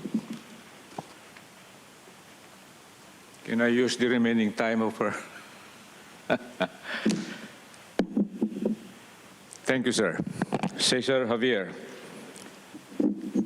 To the county driver for urbanization toast, thank you for the enlightenment. Commenting inputs from air pollution, water pollution, including ocean pollution, land pollution, direly needed. Where are these moguls of leadership? We need their comment to substantiate your recommendation, sirs, Ms. Dames. I do not know if it's against or green, but now I decide that this is an opposition at this time, point, state, and condition. We need to identify their specialties, which I believe part of the CEQA implementing guidelines. IPA, county, city, down to the lowest chairs of political existence. We need that because we are after decent home. Elementary, basically clean water, clean air, clean land, clean everything, especially safety of humans, shell society. We are mandated, godly mandate under God to ensure lifetime survivability of humans and the thing. Amen. And thank you, County, for this university learning institution. Let's work, let's work. And is there a Tiffany? Okay, and then as Tiffany's coming up, I'll start to invite for the members in opposition, Andrea Contreras and Dorothea Flanagan. You can go ahead and line up on the arrows when you're ready. Please proceed. My name is Tiffany Henkel, and I'm here requesting that you deny the appeal. My neighbor, Peter Blasey, has been harassing us on and off for going on 7 years. This is a very routine landscaping project. There's nothing CEQA about this. I mean, this is common sense. There are trees that were 100% approved by the HOA and the fire department long before the Blaseys even bought the house. The Blaseys no longer even live in this state. They've lived in Tennessee for the last 3 years. The letter that was in support of the appeal is completely false. I mean, there was no scenic trees on my property. My property is a cut and fill sloped. There's a large major use permit approved for the development 20 years ago. My land was actually at the bottom of the valley and the developer raised it up to accommodate the golf course. Long before I bought the property was pre-landscaped when I purchased the property. Between my husband and I and the HOA, we've came together to re-landscape the slope, as the HOA was responsible for landscaping the slope. It was an unsold lot owned by the developer. So this is just completely frivolous. You know, my neighbor built a barbecue, and then he went to the HOA, and the fire department said, oh, now the Henkels have to remove all their plants because I built a barbecue. A few years later, he goes and gets a minor deviation for a giant 3-level platform that was also exempt from CEQA. And he said that because he's installing this huge patio on his slope, that my neighbors and I... Thank you. Your time's up. Thank you.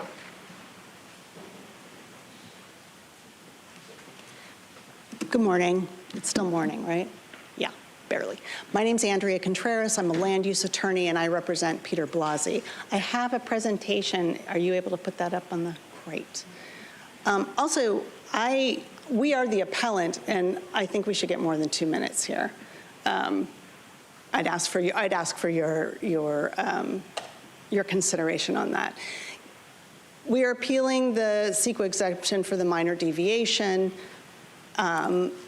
And I just want to start out by showing you what we're talking about. This is the view from my client's, from my client's property, looking over the Henkels property. Next slide, please.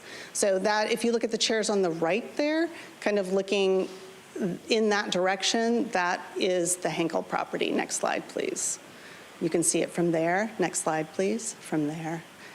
And here's a bird's eye view. This is all from when my client first bought the property. You can see the slope there. You can see the open, irregular vegetation. Next slide, please. There's a video embedded in that. Can you click on it, please? This is what it looks like today.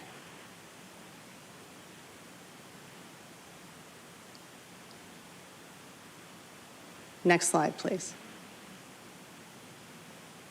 Oop, can you do it again? That's the density of it. That's the height of it. Next slide, please. Staff has found that this belongs as a Class 4 minor alterations to land categorical exemption. The categorical exemption is subject to exceptions. Next slide, please. A Class 4 exemption does not apply where the project may impact on an environmental resource of critical concern where that resource is designated, precisely mapped, and officially adopted. I'd ask for a couple more minutes. Can I have a couple more minutes? Sorry, we cannot. We have to have a consistency across everyone who comes here.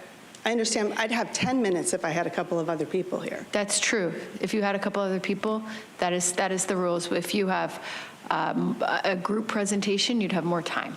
So this is our rules at the board. You have 2 minutes. Thank you. Okay, thank you. I've submitted a letter that makes the rest of my points.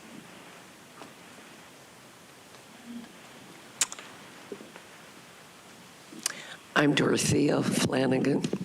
Pardon my voice, I got a bad cold. I find fault with this because there is no such thing as a California pepper tree. They are invasive species just like the eucalyptus trees. They came over here about 80 or 90 years ago from places like Australia. They use up a tremendous amount of water, wreck a lot of plumbing, and get absolutely huge.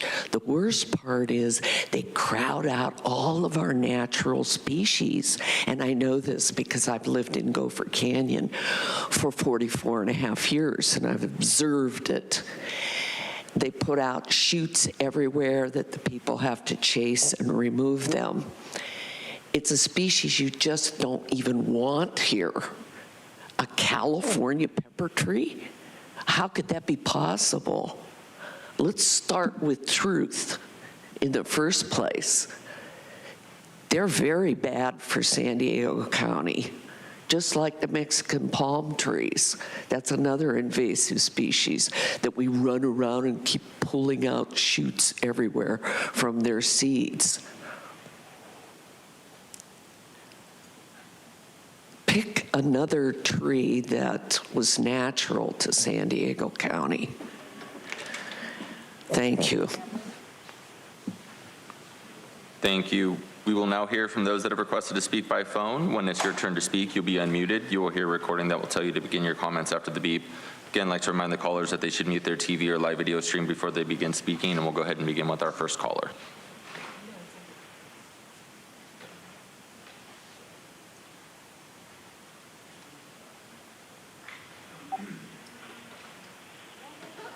Justin here. How you guys doing? I'm not totally sure on this, what you guys... Two things. This whole friggin' conversation disgusted me just for the fact that you need permits and security to do your friggin' lawn now.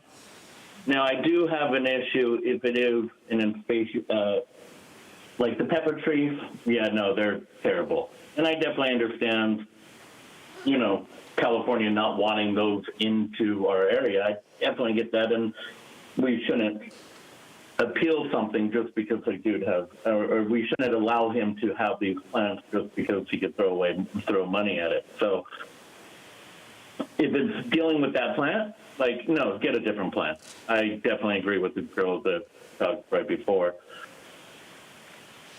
But why is it that a normal person can't do anything now? You need permits for everything. You need to spend an ungodly amount to do anything. You sold us out to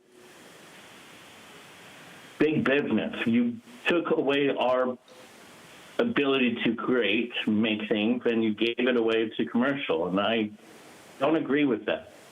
I mean, now you're going to have to roll back things so that they could rebuild in LA. This is the same shit here. I don't understand what you guys should have never taken the job. I'm being honest with you. You're destroying us. You've destroyed San Diego in the last 4 years, and it's freaking crazy. It's crazy on how we are like I don't know what number we are now as a move out city, but yet we still have a housing problem because... Your time is up. We'll go to our next speaker.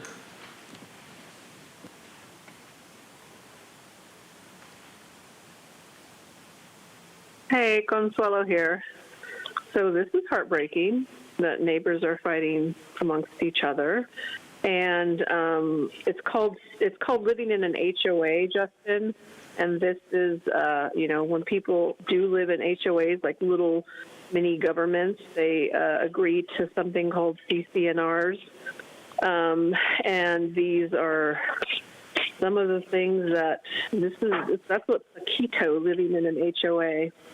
But unfortunately, I don't understand how this is a county issue. I don't even understand how this is being presented here today.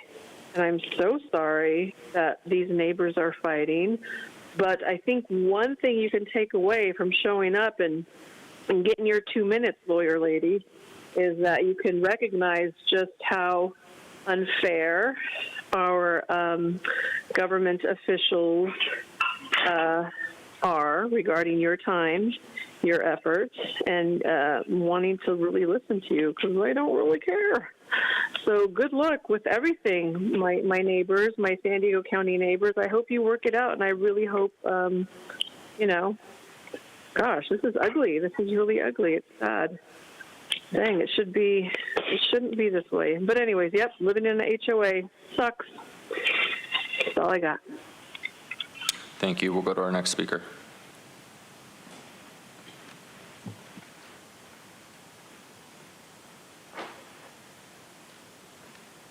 I thought America was the land of the free. It's so weird. Even people come here on that misnomer.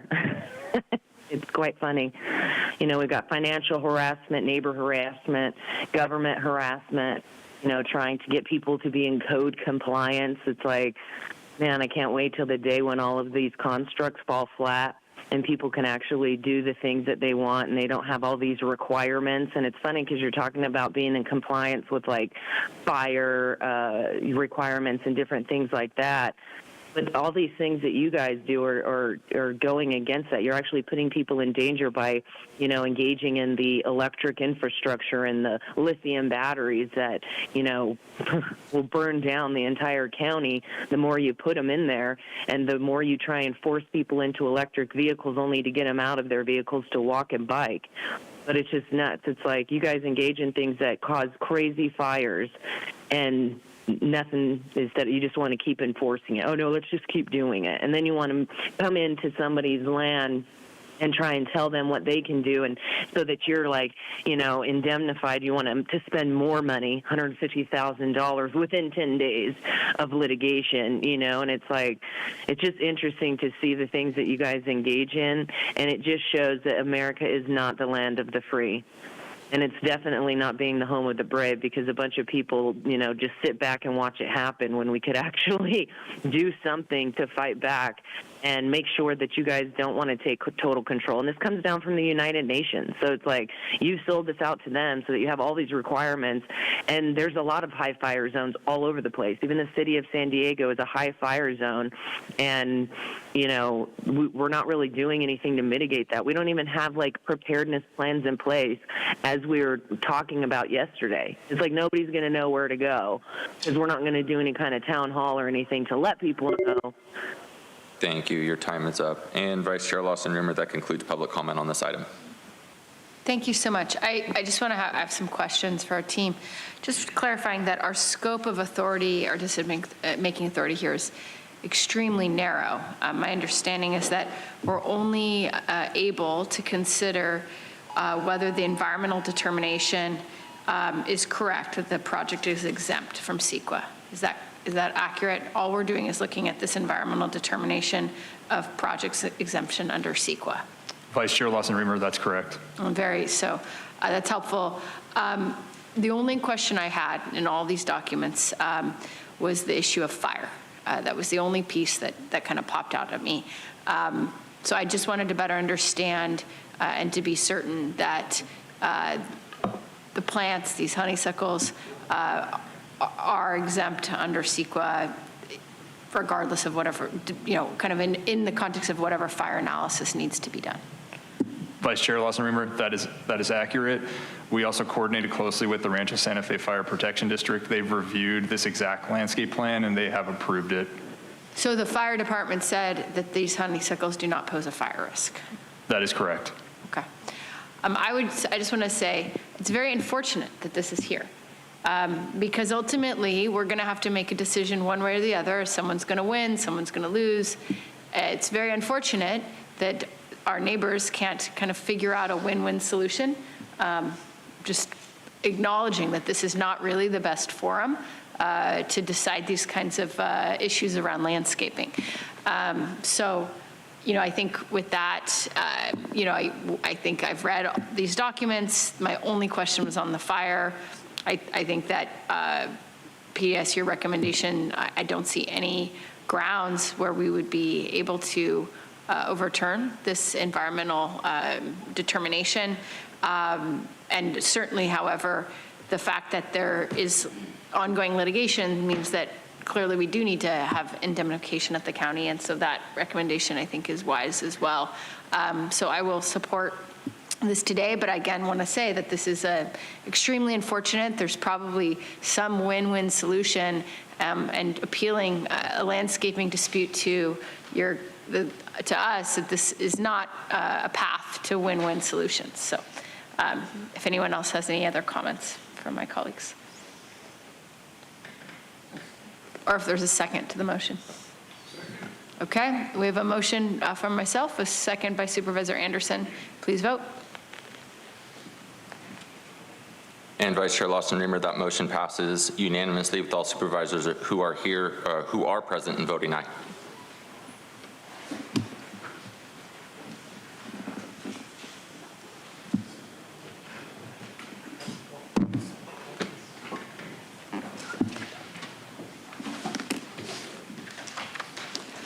Okay, we'll now go to the remainder of non-agenda public comment. Please call the speakers. Thank you, Vice Chair Lawson Remer. We do have 14 requests still to speak on matters not listed on the agenda, 4 individuals in person, and 10 requesting to speak by phone. Again, for those that requested to speak by phone, please dial into the conference line now using the instructions that were provided to you. We'll go ahead and begin with the in-person speakers. I'd like to invite forward Dorothea Flanagan, Valerie Trina, Hillary Ward, and Mark. You have 2 minutes to address the board. If you could please begin by stating your name for the audio record. Honorable Supervisors of the San Diego County Board, I'm Dorothea Flanagan of North San Diego County. I'm here to bring 5 possible solutions to all the illegal dumping on the peripheries of the unincorporated areas of Vista, Oceanside, Fallbrook, Bonsall, Escondido, and Valley Center. Retired Commander Joe and I each have a cleanup program. He for 4 miles, and I have 4.5 miles that we take care of. The first solution is, and I'm sorry that Jim Desmond is not here, only place people on the Bonsall Community Sponsor Group who are receptive to actually doing something about the problem. Enforce the $1,000 fine when caught. There is a $1,000 fine. They do catch them, but they don't enforce it. Some cities subsidize with EDCO 1 free pickup per year, but this doesn't cover the renters moving out at any given time or the landscapers when they get done with all their brush that they go and dump.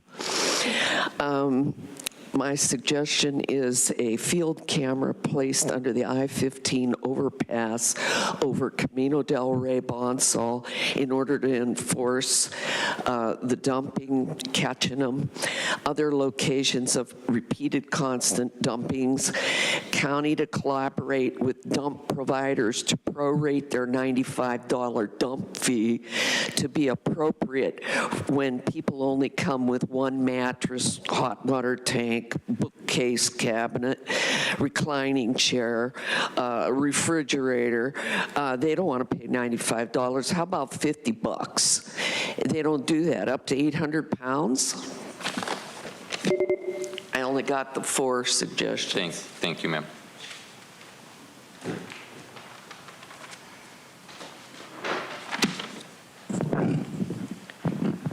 Good morning, County Supervisors. It's Valerie Trina again from District 4.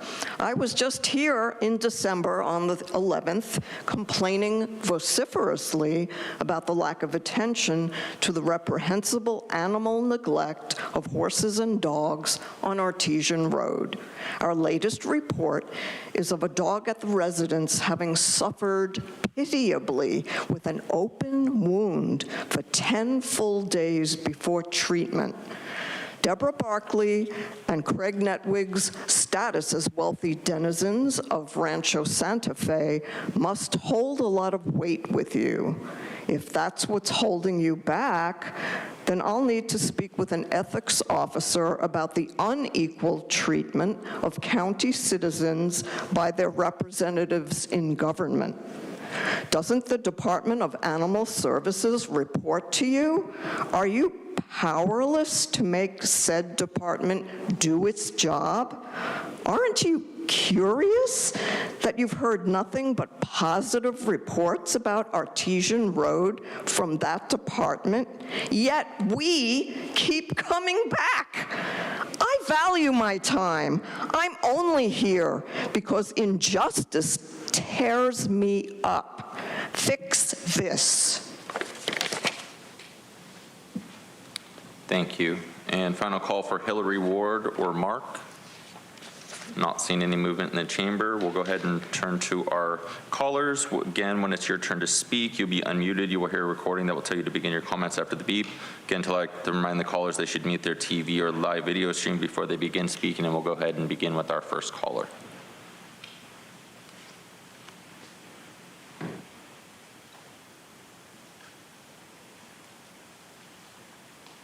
Laurie Palladino, non-agenda public items.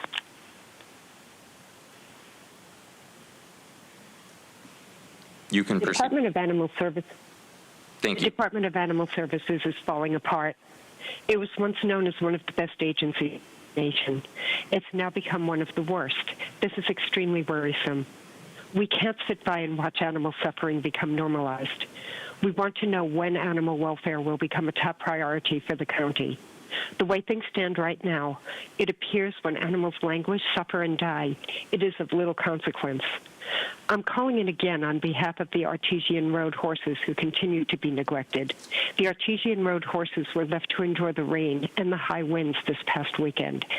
After advising the Board of Supervisors for the past year that these poor horses are suffering, they are eating from filthy areas of their own manure and urine, no better than eating out of a full toilet.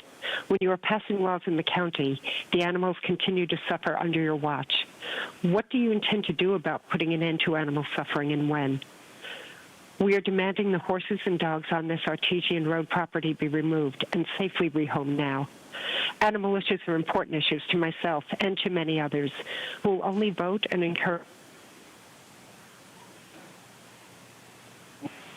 We're asking, please amend the Ag Pass law to include residents who have voted you into office.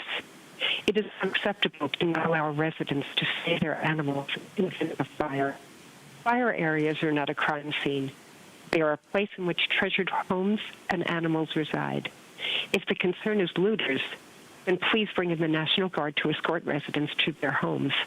The County of San Diego has the largest horse ownership in comparison to any other county in the nation. Also, we'd like to ask to please include adoptable animals in all your supervisors' newsletters. This would reach a... Thank you. Your time is up. We'll go to our next speaker.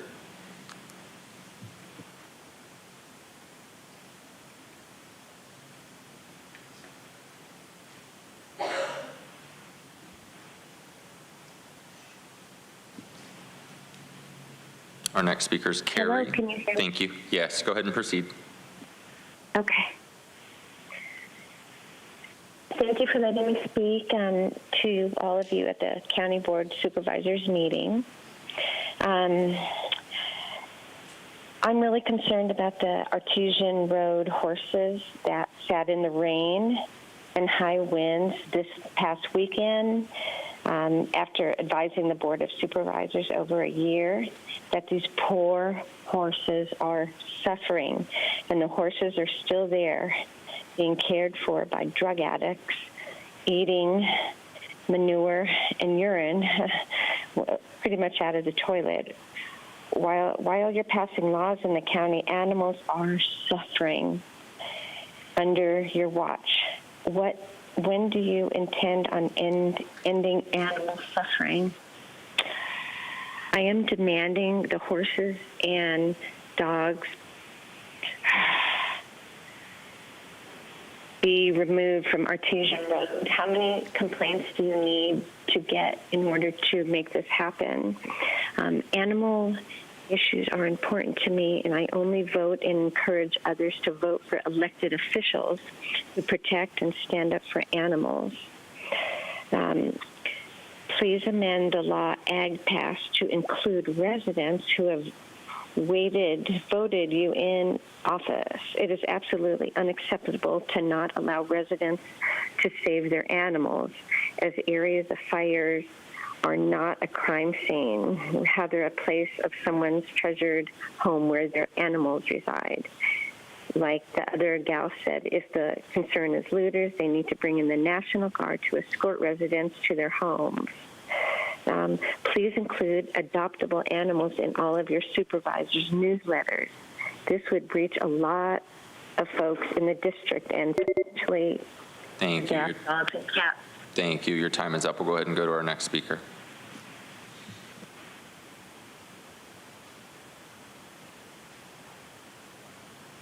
Hello, my name is Rusty Shack-Hilford, B3 resident. I'm here to discuss the previous Board of Supervisors meetings where speakers were forced to rush their thoughts into a 1-minute limit. I was considering asking the sheriff to promptly arrest County Counsel Claudia Silva because I personally am unable to speak that quickly and feel that a 1-minute speaking time limit is a discriminatory action that takes away from the right of civic engagement. I watched the meeting where Consuela referenced the communists of the BA Speaks cult, whose members include a man who burned an American flag. I can understand why Supervisor Tara Lawson-Remmer wanted her fellow socialists protected from legitimate criticism, but I personally am against Nazis. I have also been made aware of the photos of the Artesian Road horses taken by County Veterinarian Cassie Hamilton, showing the horses underweight, in poor condition, and with lacerations on their legs. It's appalling.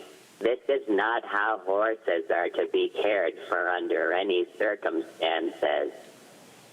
Why don't the supervisors care as much about the horses as they do about protecting cactus habitat? I await a reply to these serious issues. Thank you for listening to my comments. Thank you. We'll go to our next speaker.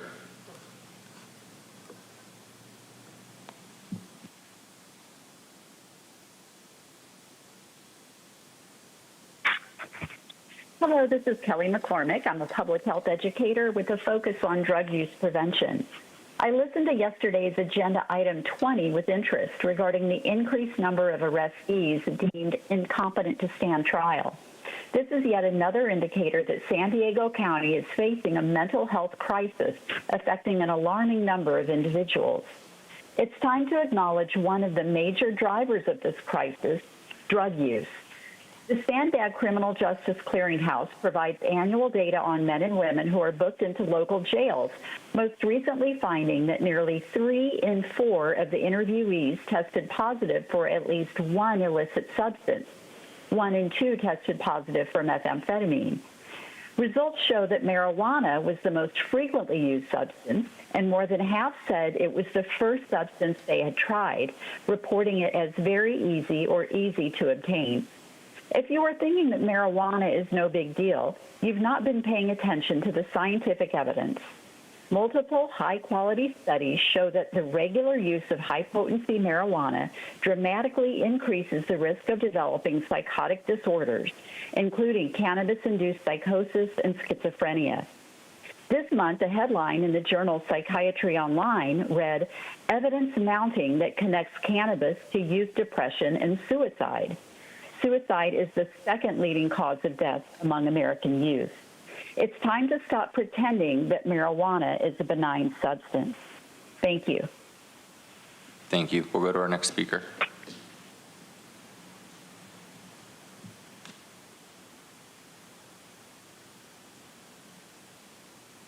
You guys need to work on equity. Yesterday, you guys let a guy who signed up for 2 different items go ahead and all of a sudden speak on an item that he didn't sign up for. You would never let me or many of the other people that go to the meetings do that. And, you know, you should be allowing, if somebody signs up for an item, that if they're not in person, that they can call instead of virtue signaling like, oh, we're waiting for you to show up. We're waiting for you to show up. It's pretty ridiculous the way you guys try and keep people from speaking. But it was interesting to be at the El Cajon City Council meeting yesterday when Bill Wells was trying to bring forward an item to, you know, with an intent to work with ICE to make sure that violent criminals that are here illegally are going to be deported. And it was interesting to see how many people were against that and didn't want violent predators, violent criminals to be engaged with, have the city police work with ICE to get them out of here.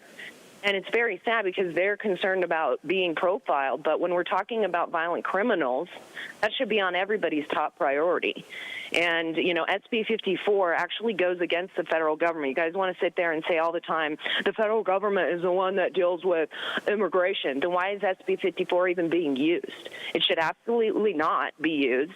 And if anything, you guys need to be working with the federal government with these deportations, because otherwise you are going to be held accountable for aiding and abetting and for harboring illegals. So it's just interesting to see how many people want violent criminals roaming the streets and not to do one damn thing about it because they're concerned about being profiling, when it has nothing to do with profiling them. It has to do with interactions with the police, finding violent criminals, and then getting their information from ICE and working with them to make sure that they're not an illegal here that needs to be deported. So, you know, San Diego County needs to get it together. Thank you. Your time is up. We'll go to our next speaker.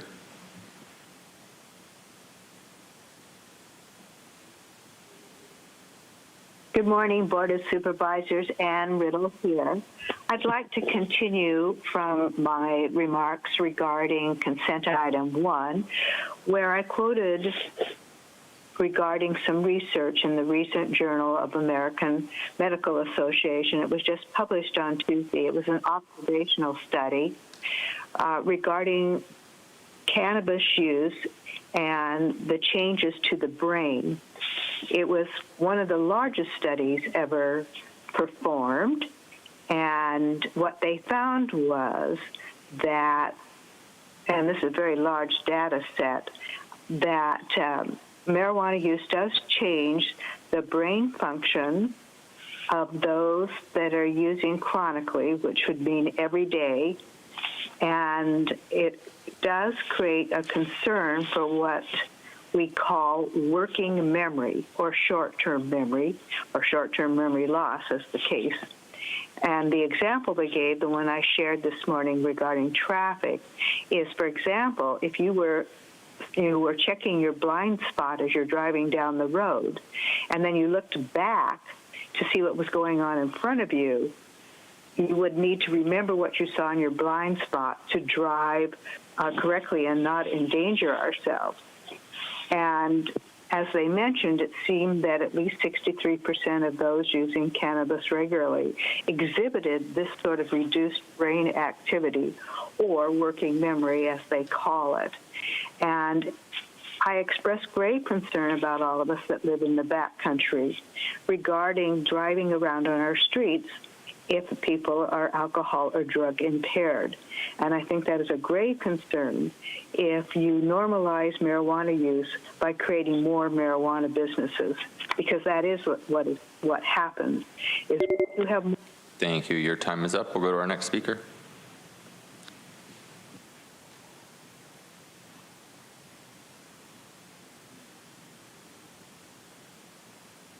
Hi, I'm Annie Abram, and I'm calling in regards to the non-agenda items.